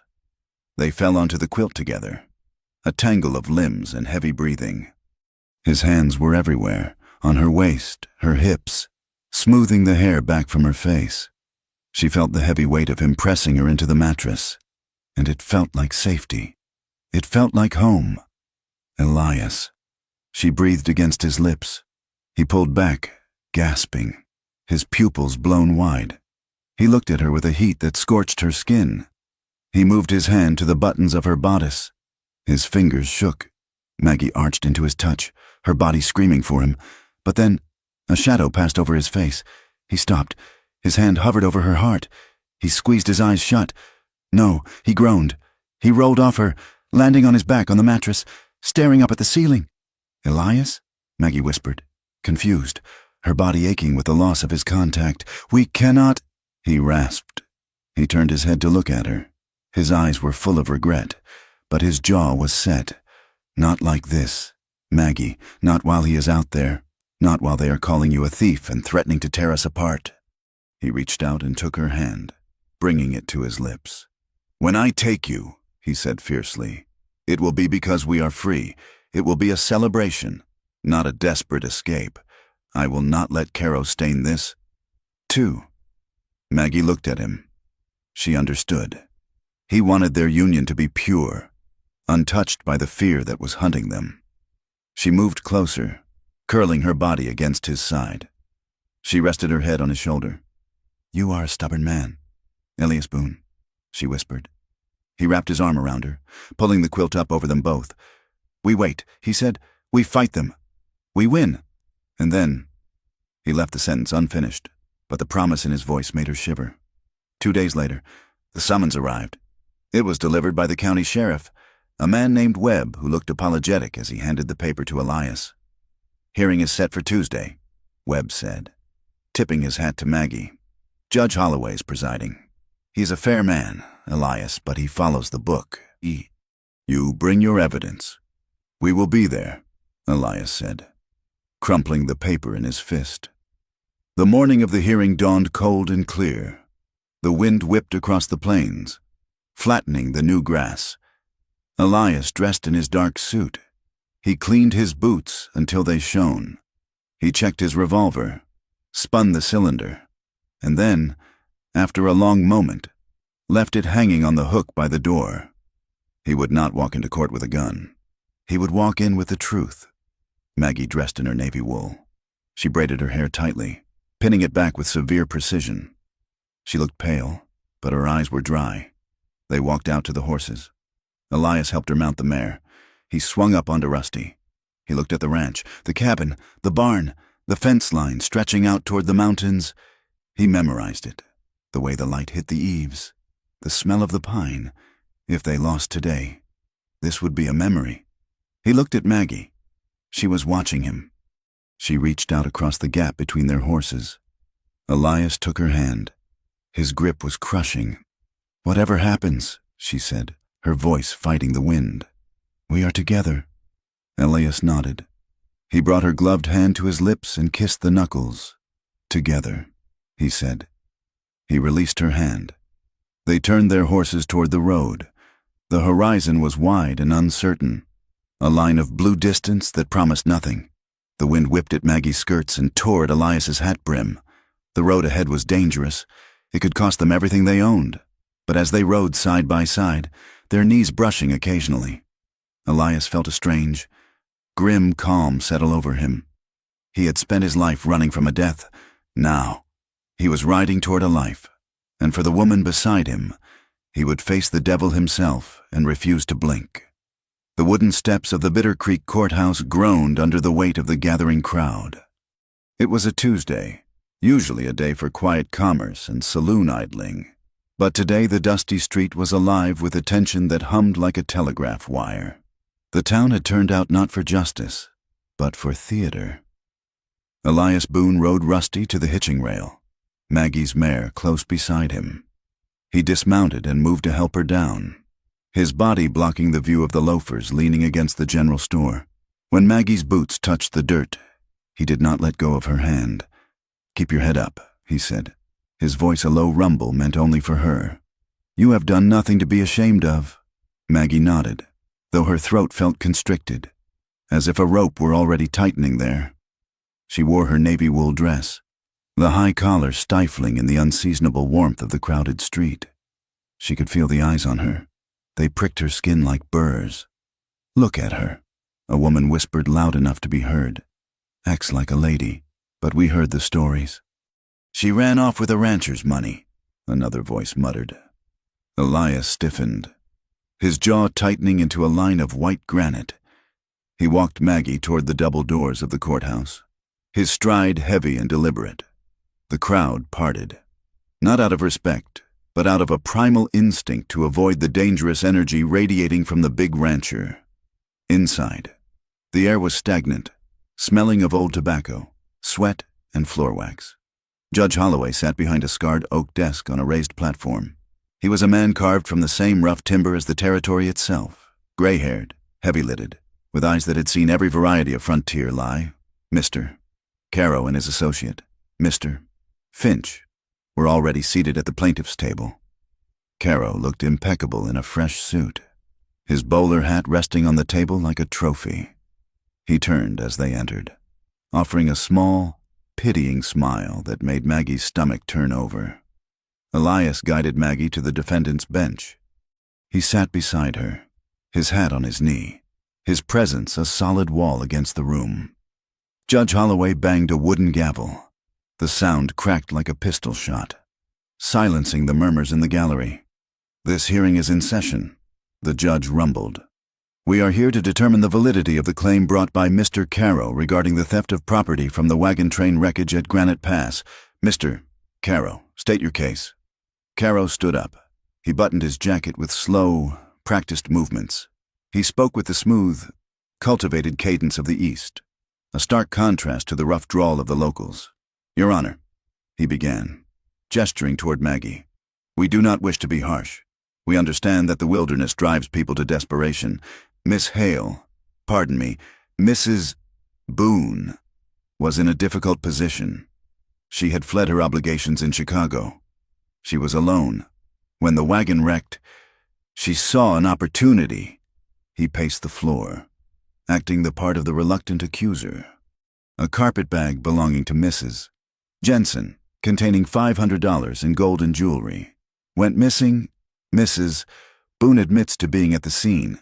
She admits to taking a bag. We submit that she did not take it by accident, but by design.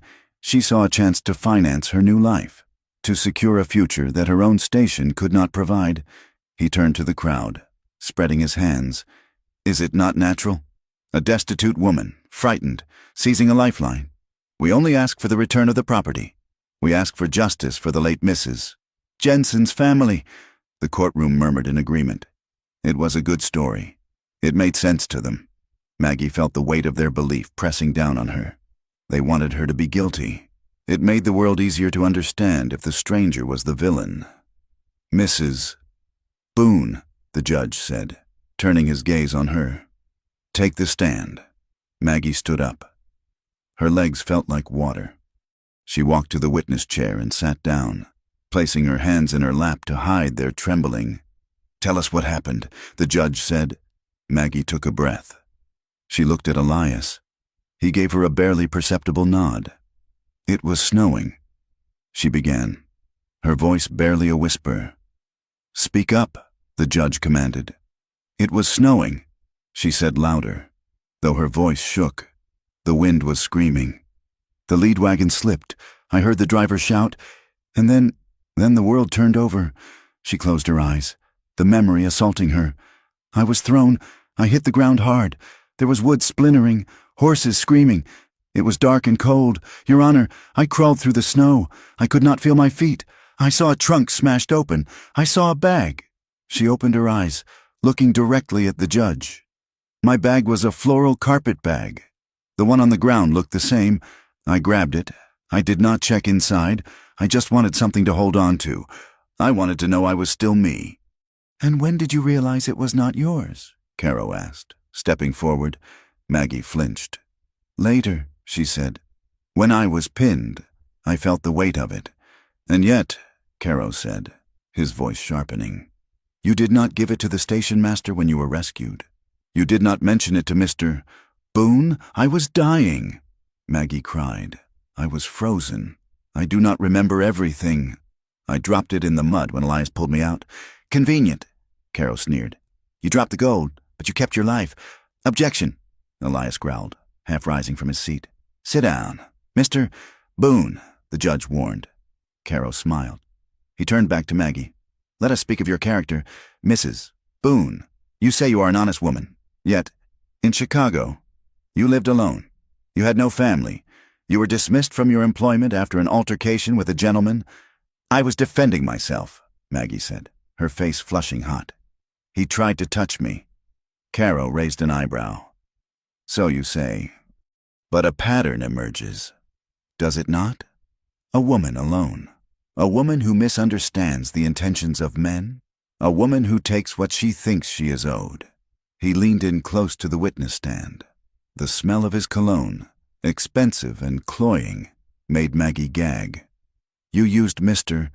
Boone to get a roof over your head, he said softly. Why should we believe you did not use Mrs. Jensen's gold to get a ticket? I did not, Maggie insisted, tears spilling over. The crowd whispered louder. She is crying. Guilty tears. Elias could not take it any more. He stood up, ignoring the judge's gavel. Your Honor, he bellowed. The room went silent. Elias walked to the center of the floor. He held his hat in his hands, crushing the brim. I am not a lawyer, Elias said, his voice shaking with suppressed rage. I do not have fancy words, but I know this woman. Mr. Boone, you are out of order, the judge said, though he did not bang the gavel again. Let me speak, Elias said. He turned to the crowd. You all know me. You know I live quiet. You know I keep to myself. You know about the scar on my face. He touched the jagged white line on his jaw. 10 years ago, I killed a man in a fair fight in Kansas. I have lived with that ghost every day. I get letters from his brother promising to put a bullet in my back. I am a man with blood on his hands. The crowd stared. They knew the rumors, but to hear him say it, to hear him admit to the darkness, was different. I know what guilt looks like, Elias said. I see it in the mirror every morning. And I know what innocence looks like. He pointed at Maggie. That woman walked through hell to get here.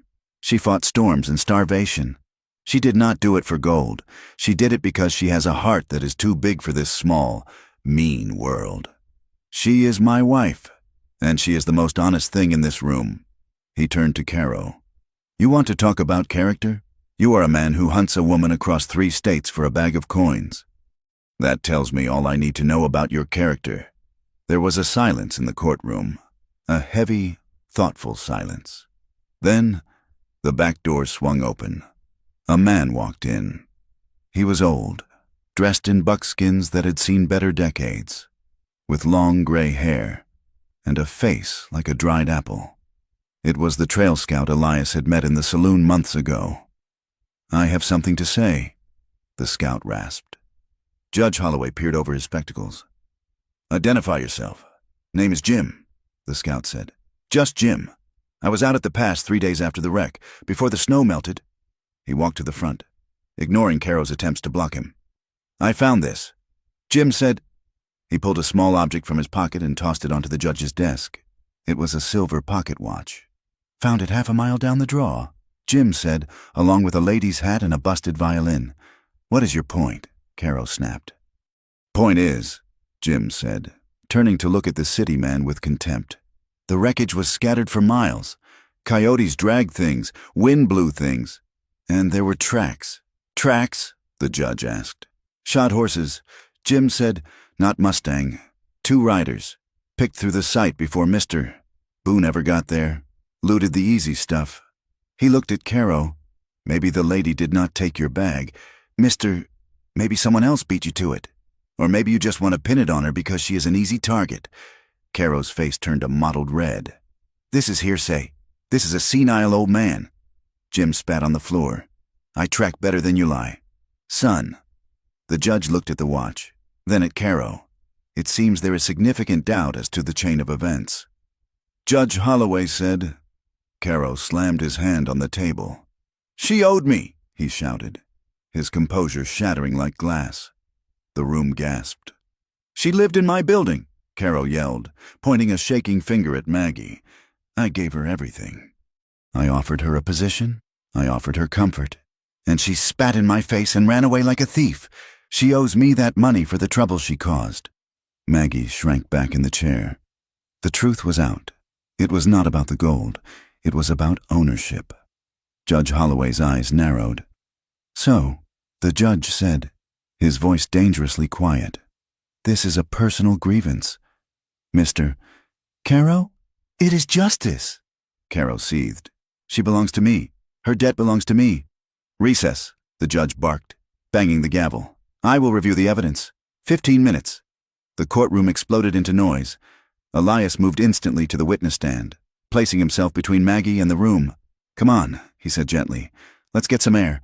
He led her out the side door, into the alley beside the courthouse. The air was cooler there, in the shade. But Maggie was shaking so hard she could barely stand.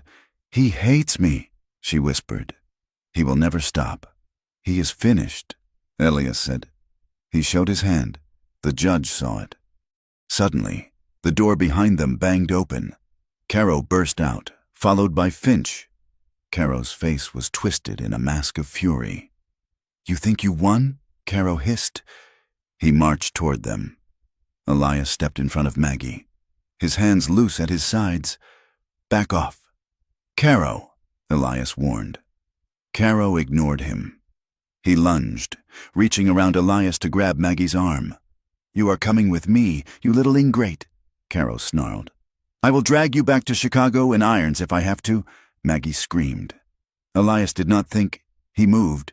He shoved Caro back, a hard, open-handed strike to the chest that sent the man stumbling into the dust. Caro scrambled up, his hand going inside his coat. He has a gun, someone shouted from the street.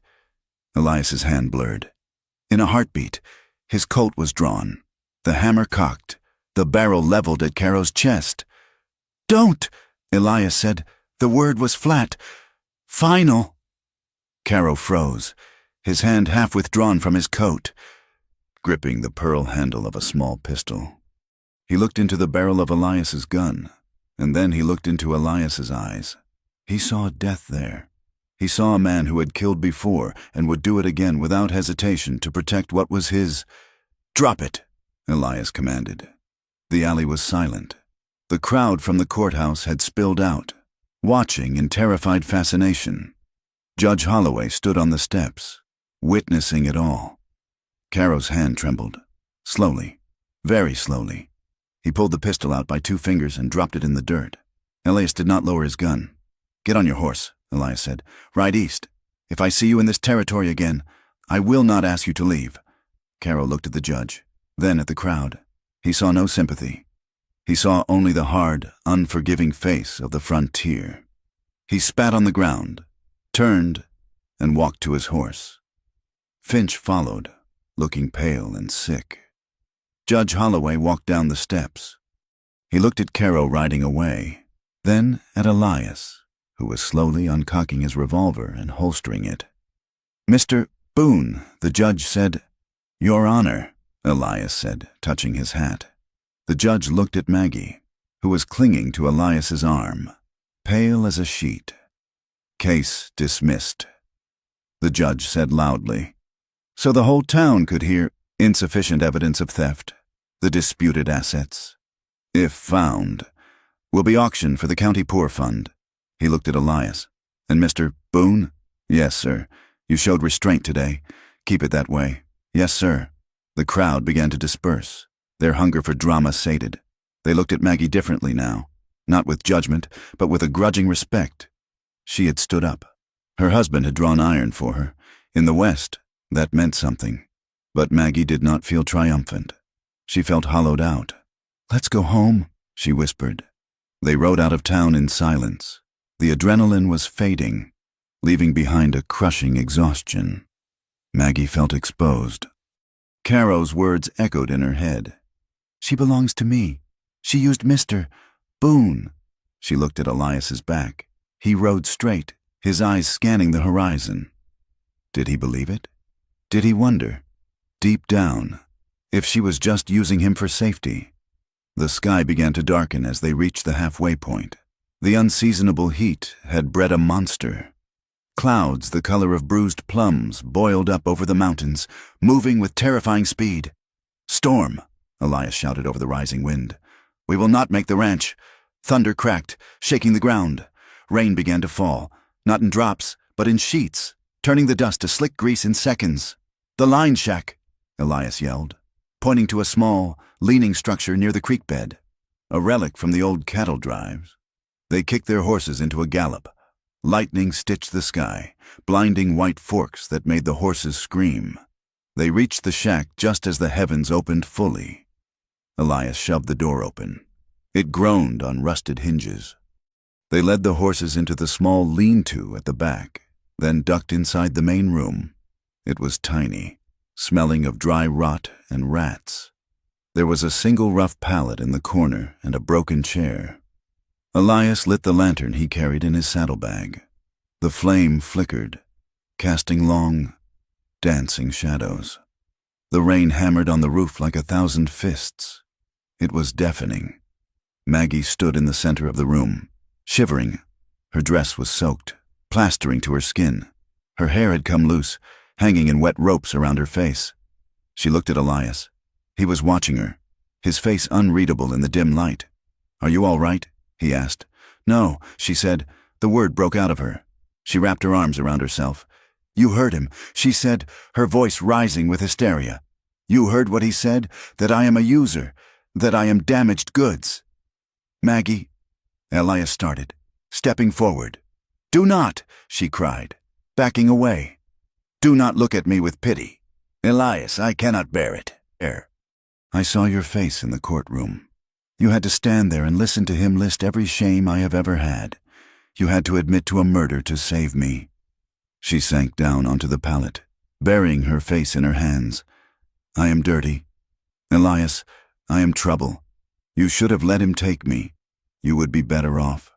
The silence that followed was heavy, filled only by the drumming of the rain. Then she heard his boots on the floorboards. He knelt in front of her. He took her hands and pulled them away from her face. "Look at me," he commanded. She opened her eyes. Elias was not looking at her with pity. He was looking at her with a fierce, burning intensity that took her breath away. "I did not see a dirty woman today," he said, his voice rough. "I saw a woman who stood before a judge and told the truth while a snake tried to strangle her. I saw a woman who has carried the weight of the world without breaking."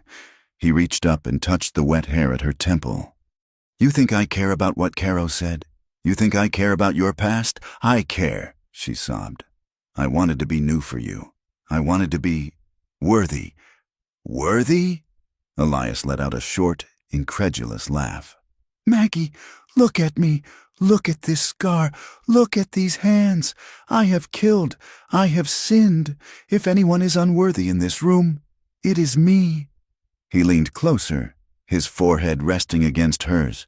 "But today, when I stood between you and him, I felt clean for the first time in 10 years.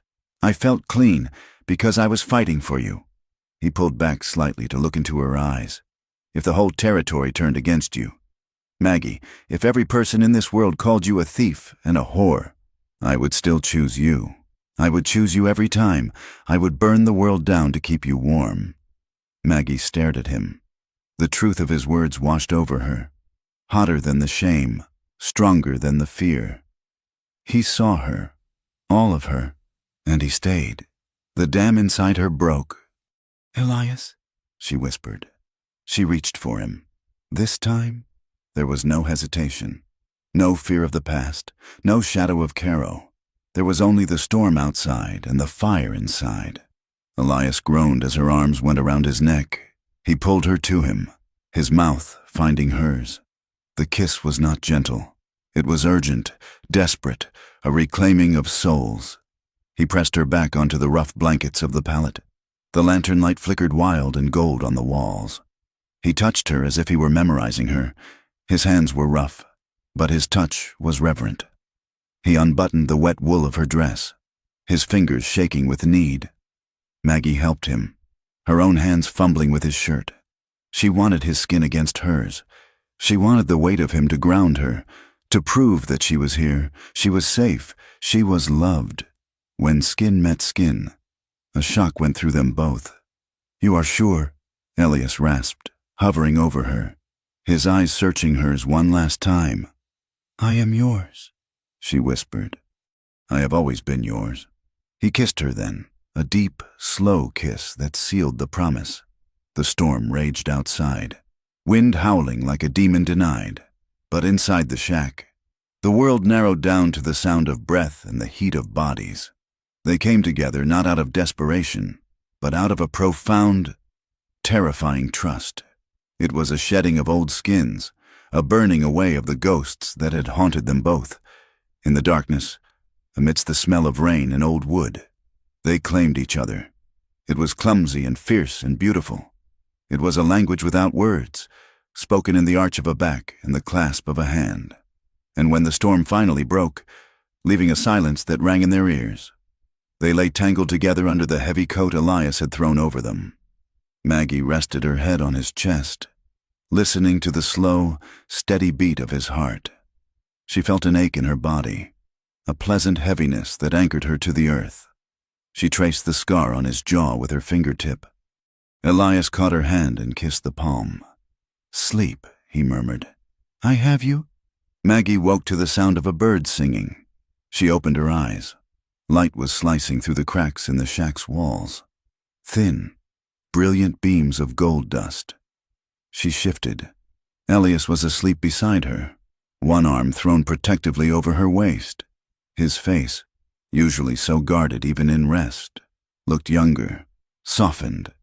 She looked at the dust motes dancing in the light. She looked at the man who had drawn a gun for her. The shame was gone.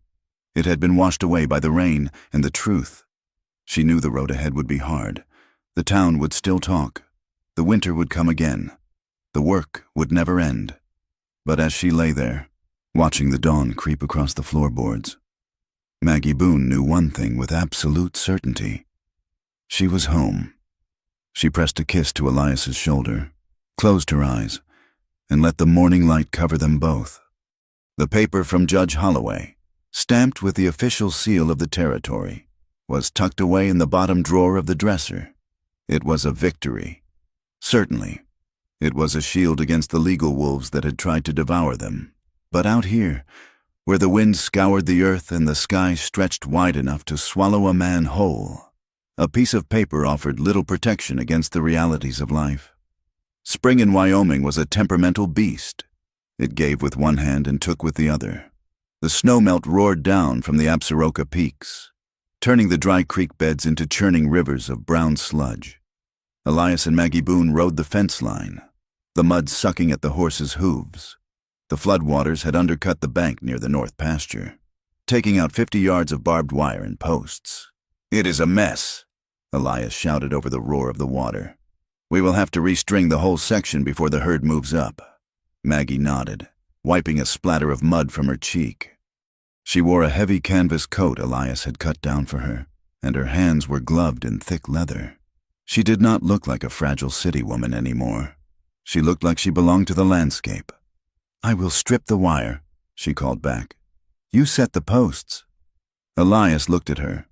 A year ago, he would have told her to stay in the cabin. He would have tried to shield her from the grunt work. Now, he simply nodded. He handed her the wire cutters. They worked side by side, the rhythm of their labor establishing a new language between them. There was no need for polite conversation. There was only the grunt of effort, the screech of wire, the thud of the post-hole digger hitting wet earth. They were a team, a single organism with two hearts, fighting to hold their ground against a world that wanted to wash them away. When they returned to the cabin that evening, exhausted and aching, there was a different feeling in the air. It was not the desperate survival of the winter. It was the tired satisfaction of building something. Maggie heated the stew while Elias pulled off his boots. He watched her move around the kitchen. She walked with a new confidence, her spine straight. She was no longer the frightened bird he had dug out of the snow. She was Maggie Boone, and she was the strongest thing he had ever known. The town of Bitter Creek was slow to change its mind, but it respected grit, and the Boones had grit. When they rode into town 2 weeks later for supplies, the silence that greeted them was different. It was not the hostile, cold shoulder of before. It was a measured, assessing silence. They walked into the general store. The bell above the door jingled, "Mrs." Brody was behind the counter, stacking tins of coffee. She stiffened when she saw them, her hand pausing in midair. Elias stepped forward, ready to defend his wife, his shoulders squaring instinctively. But Maggie put a hand on his arm, stopping him. She walked up to the counter alone. "Good morning, Mrs. Brody," Maggie said. Her voice was calm, devoid of malice. "Mrs." Brody looked at Maggie. She looked at the mud on Maggie's hem, the weathered tan on her face, and the steady, unblinking gaze of her eyes. The widow seemed to deflate slightly, the pinch in her expression loosening. "Mrs. Boone, Mrs." Brody said. She cleared her throat, adjusting her spectacles. I trust the planting is going well. The frost took the peas," Maggie said, "but the potatoes are holding, Mrs." Brody nodded. She picked up a tin of coffee and set it down again, her fingers nervous. "I wish to say something," the older woman said, her voice tight. "I am a woman who prides herself on her judgment, but it seems I may have looked at the cover of the book and ignored the pages." She looked up, meeting Maggie's eyes. "The way you stood in that courtroom, Mrs." Brody continued, "and the way your husband stood for you, it was decent. I spoke too freely before. And for that, I offer an apology. It was not a warm embrace. It was not an offer of tea and friendship. But in the hard currency of the frontier, it was gold. Thank you, Mrs. Brody," Maggie said softly. "I accept it. From that crack in the wall, a new life began to grow. Maggie did not just accept the town's tolerance. She carved out a place in it. She put up a small notice on the community board. Sewing, mending, and alterations. Reasonable rates. M. Boone. At first, it was just the blacksmith's wife needing a dress let out. Then it was the banker's wife needing a coat relined. Maggie's stitches were tiny and precise, a skill honed in the sweatshops of Chicago, but now applied for her own gain. She sat on the porch of the ranch house in the afternoons, a basket of fabric at her feet, the needle flashing in the sun. Elias would watch her from the corral. He saw the pride in her face when she handed him a small stack of coins at the end of the month. "For the winter feed," she said, placing the money in his hand. "You earned this." "Maggie," Elias said, "keep it. Buy yourself something nice." She shook her head, closing his fingers over the coins. "We are partners. Elias, the feed is for the herd. The herd is for us." He looked at the coins, then at her. He realized then that she was healing a part of him he did not know was broken. She was teaching him that he did not have to carry the entire world on his shoulders alone. It was Reverend Thomas who brought the news. He rode out to the ranch on a mule that looked older than the hills, carrying a Bible and a grim expression. They sat on the porch, drinking lemonade that Maggie had made with the last of the sugar. "There is something you folks ought to know," the Reverend said, wiping his brow with a handkerchief.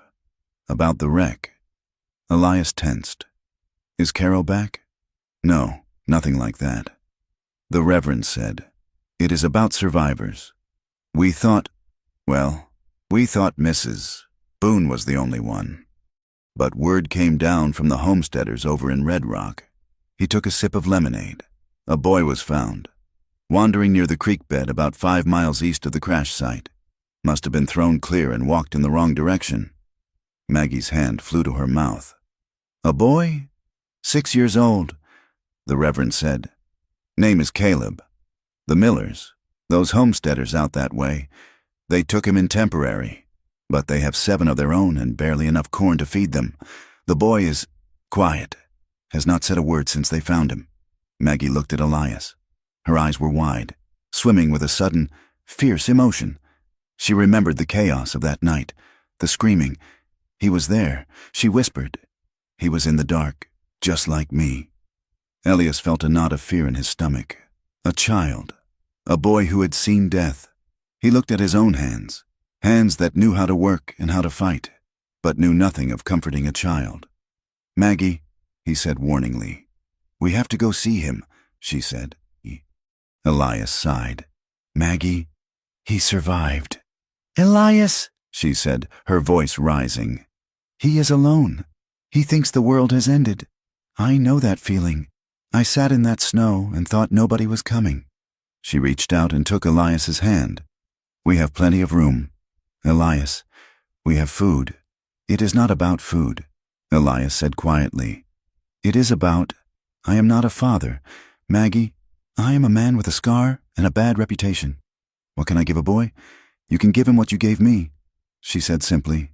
A chance to breathe. 2 days later, they hitched the wagon and rode to Red Rock. The Miller homestead was a chaotic collection of sod structures and shouting children. Mrs. Miller, a harried woman with a baby on her hip, pointed them toward the barn. He stays in there mostly, she said, looking tired. He hides in the hayloft, does not eat much. We try, folks, but he is like a wild thing. Maggie climbed the ladder to the loft first. Elias waited at the bottom, feeling large and clumsy in the dim light. Caleb, Maggie's voice was soft, a gentle melody in the dusty air. There was a rustle in the straw. A small face peered out from behind a stack of hay bales. The boy was thin, his eyes huge and dark, dominating his pale face. He looked like a cornered rabbit. Maggie did not rush him. She sat down on the floor, spreading her skirts. She reached into her pocket and pulled out a small object. It was a toy horse she had sewn from scraps of leather and wool, stuffed with dried grass. Hello, Caleb, she said. My name is Maggie. I was on the wagons too. The boy did not move, but his eyes locked onto the toy horse. I was scared. Maggie said, it was very cold, but a man came and found me. A big man with a kind voice. She glanced down through the trapdoor at Elias. Elias looked up, his heart hammering. He is down there, Maggie said to the boy. He is very strong, and he knows everything about horses. She set the toy on the floor and slid it forward. Caleb watched it. Slowly, agonizingly slowly, he crawled out from the hay. He reached out a dirty hand and snatched the horse, pulling it to his chest. He looked at Maggie. He did not smile, but the terror in his eyes receded. Just a fraction. They stayed for an hour. Elias eventually came up. He did not say much. He just sat on a bale and whittled a piece of pine. Caleb watched him. When Elias finished, he handed the boy a small, smooth whistle. Blow on that if you get scared, Elias said, his voice deep and grave. It scares the wolves away. When they left, they did not take the boy. It was too soon, and the legalities were messy. But as they drove away, Maggie looked back at the barn. He needs us, she said. Elias looked at the road ahead. He felt a strange weight in his chest. But it was not the heavy stone of guilt. It was the weight of possibility. He held on to the whistle. Maggie, Elias said. He held it tight. It was a seed planted in the dry earth. They did not know if it would grow, but the hope of it lay between them, unspoken and fragile. Summer arrived, turning the plains into a sea of golden grass that rippled under the wind. The days were long and hot, the sun bleaching the wood of the cabin to a silvery gray. The marriage of Elias and Maggie Boone deepened like a river cutting a canyon. It was no longer the frantic, clinging need of the storm, nor the defiant stand of the courtroom. It was a steady, daily rhythm. They shared the evenings on the porch. Elias would smoke a pipe, the smoke drifting up to mingle with the scent of sage. Maggie would sit on the bench beside him, her head resting on his shoulder. His arm would come around her waist, pulling her close. It was a reflexive gesture now. He needed the weight of her against him to settle his mind. One night, Maggie woke with a gasp, her body jerking in the bed. Elias was awake instantly. He did not ask what it was. He knew. The nightmares of the wreck, or the phantom grip of Caro on her arm, still visited her. He pulled her against his chest, wrapping his arms around her. "I have you," he murmured into her hair. "You are here. You are safe." Maggie trembled for a moment, then relaxed, her breathing synchronizing with his. "Do you think they ever go away?" she whispered in the dark. "The ghosts? I do not know," Elias admitted. "I still see the face of that boy in Kansas sometimes. I wonder if I will always be the man who killed him." Maggie turned in his arms, her hand coming up to touch his face in the darkness. Her fingers traced the line of his jaw, the scar that marked him. "You are not that man," she said fiercely. "You used your strength to save me. Elias, you used your gun to protect me. Violence is a tool, in your hands. It is a shield, not a weapon." Elias closed his eyes, leaning into her touch. She absolved him in a way no priest ever could. She knew the worst of him, and she loved him anyway. July brought the heat, baking the moisture out of the ground until the grass crunched underfoot like glass. The sky was a hazy white, breathless and still. The danger came on a Tuesday afternoon. A dry thunderstorm rolled off the mountains, all wind and lightning, no rain. A bolt struck the ridge 2 miles west of the ranch. Elias saw the smoke first. It was a thin gray column that grew instantly into a black wall. "Fire!" he shouted. "Running for the barn!" Maggie dropped her sewing basket and ran after him. The wind was pushing the flames straight toward the cabin and the barn. They had minutes, maybe an hour, before it reached the fire break. "Get the sacks!" Elias yelled, hitching the team to the plow. "Soak them in the trough!" They worked with a frantic, desperate coordination. Elias drove the horses hard, cutting a wide furrow in the earth, trying to widen the gap between the fuel and their home. Maggie ran back and forth with wet burlap sacks, beating at the spot fires that jumped the line. The heat was solid, a physical wall that pushed against them. The smoke burned their lungs, making them cough and gag. "Elias!" Maggie screamed, pointing. A spark had landed on the roof of the barn. Elias abandoned the plow. He grabbed the ladder and a bucket of water. He scrambled up the roof, the shingles scorching his hands. He threw the water, hissing steam enveloping him. He beat the flames out with his jacket, roaring in defiance. Maggie was on the ground, stomping out embers that threatened the corral fence. Her face was streaked with soot, her eyes streaming tears from the smoke. They fought for 3 hours. They fought until their muscles failed and their throats were raw. They fought side by side, equals in the face of the inferno. And then the wind shifted. It turned back on itself, pushing the fire toward the creek where it had no fuel. The roar died down to a crackle. The black wall of smoke began to dissipate. Elias climbed down from the roof. He stumbled and fell to his knees in the dirt. Maggie ran to him. She dropped to the ground, wrapping her arms around him. They were both black with soot, smelling of smoke and sweat. "We did it," she choked out. "We held it." Elias looked around. The land to the west was a charred, black wasteland, but the cabin stood, the barn stood, the cattle, spooked but safe, huddled in the far corner of the corral. He looked at Maggie. Her hair was singed at the ends. Her dress was ruined. She looked beautiful. He pulled her into a crushing embrace, burying his face in her neck. They held each other, swaying slightly, adrenaline crashing into exhaustion.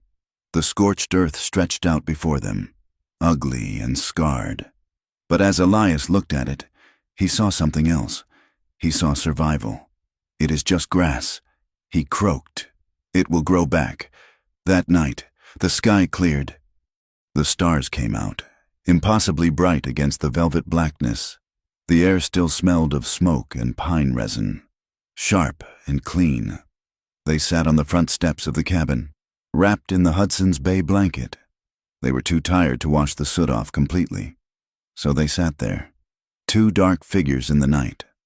Elias held Maggie between his legs, her back resting against his chest. He held her hands in his. "We need to fix the roof," he said quietly. Maggie laughed, a soft, tired sound. "And the fence, again. And we need to go back to Red Rock," Elias added. Maggie went still. She turned her head to look up at him. "For Caleb?" Elias nodded.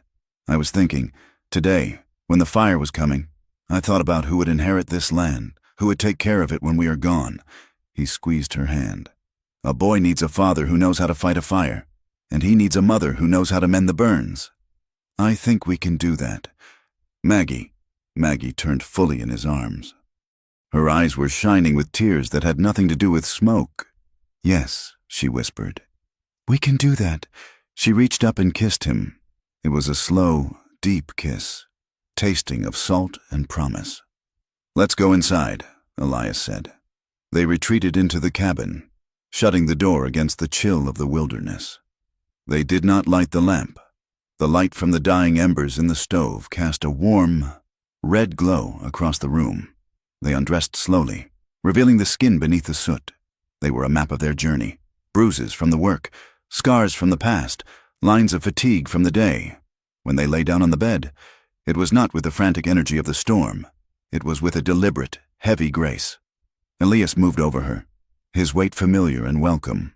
Maggie opened to him, pulling him down. Their lovemaking was a conversation without words. It was the memory of the snowdrift where he found her.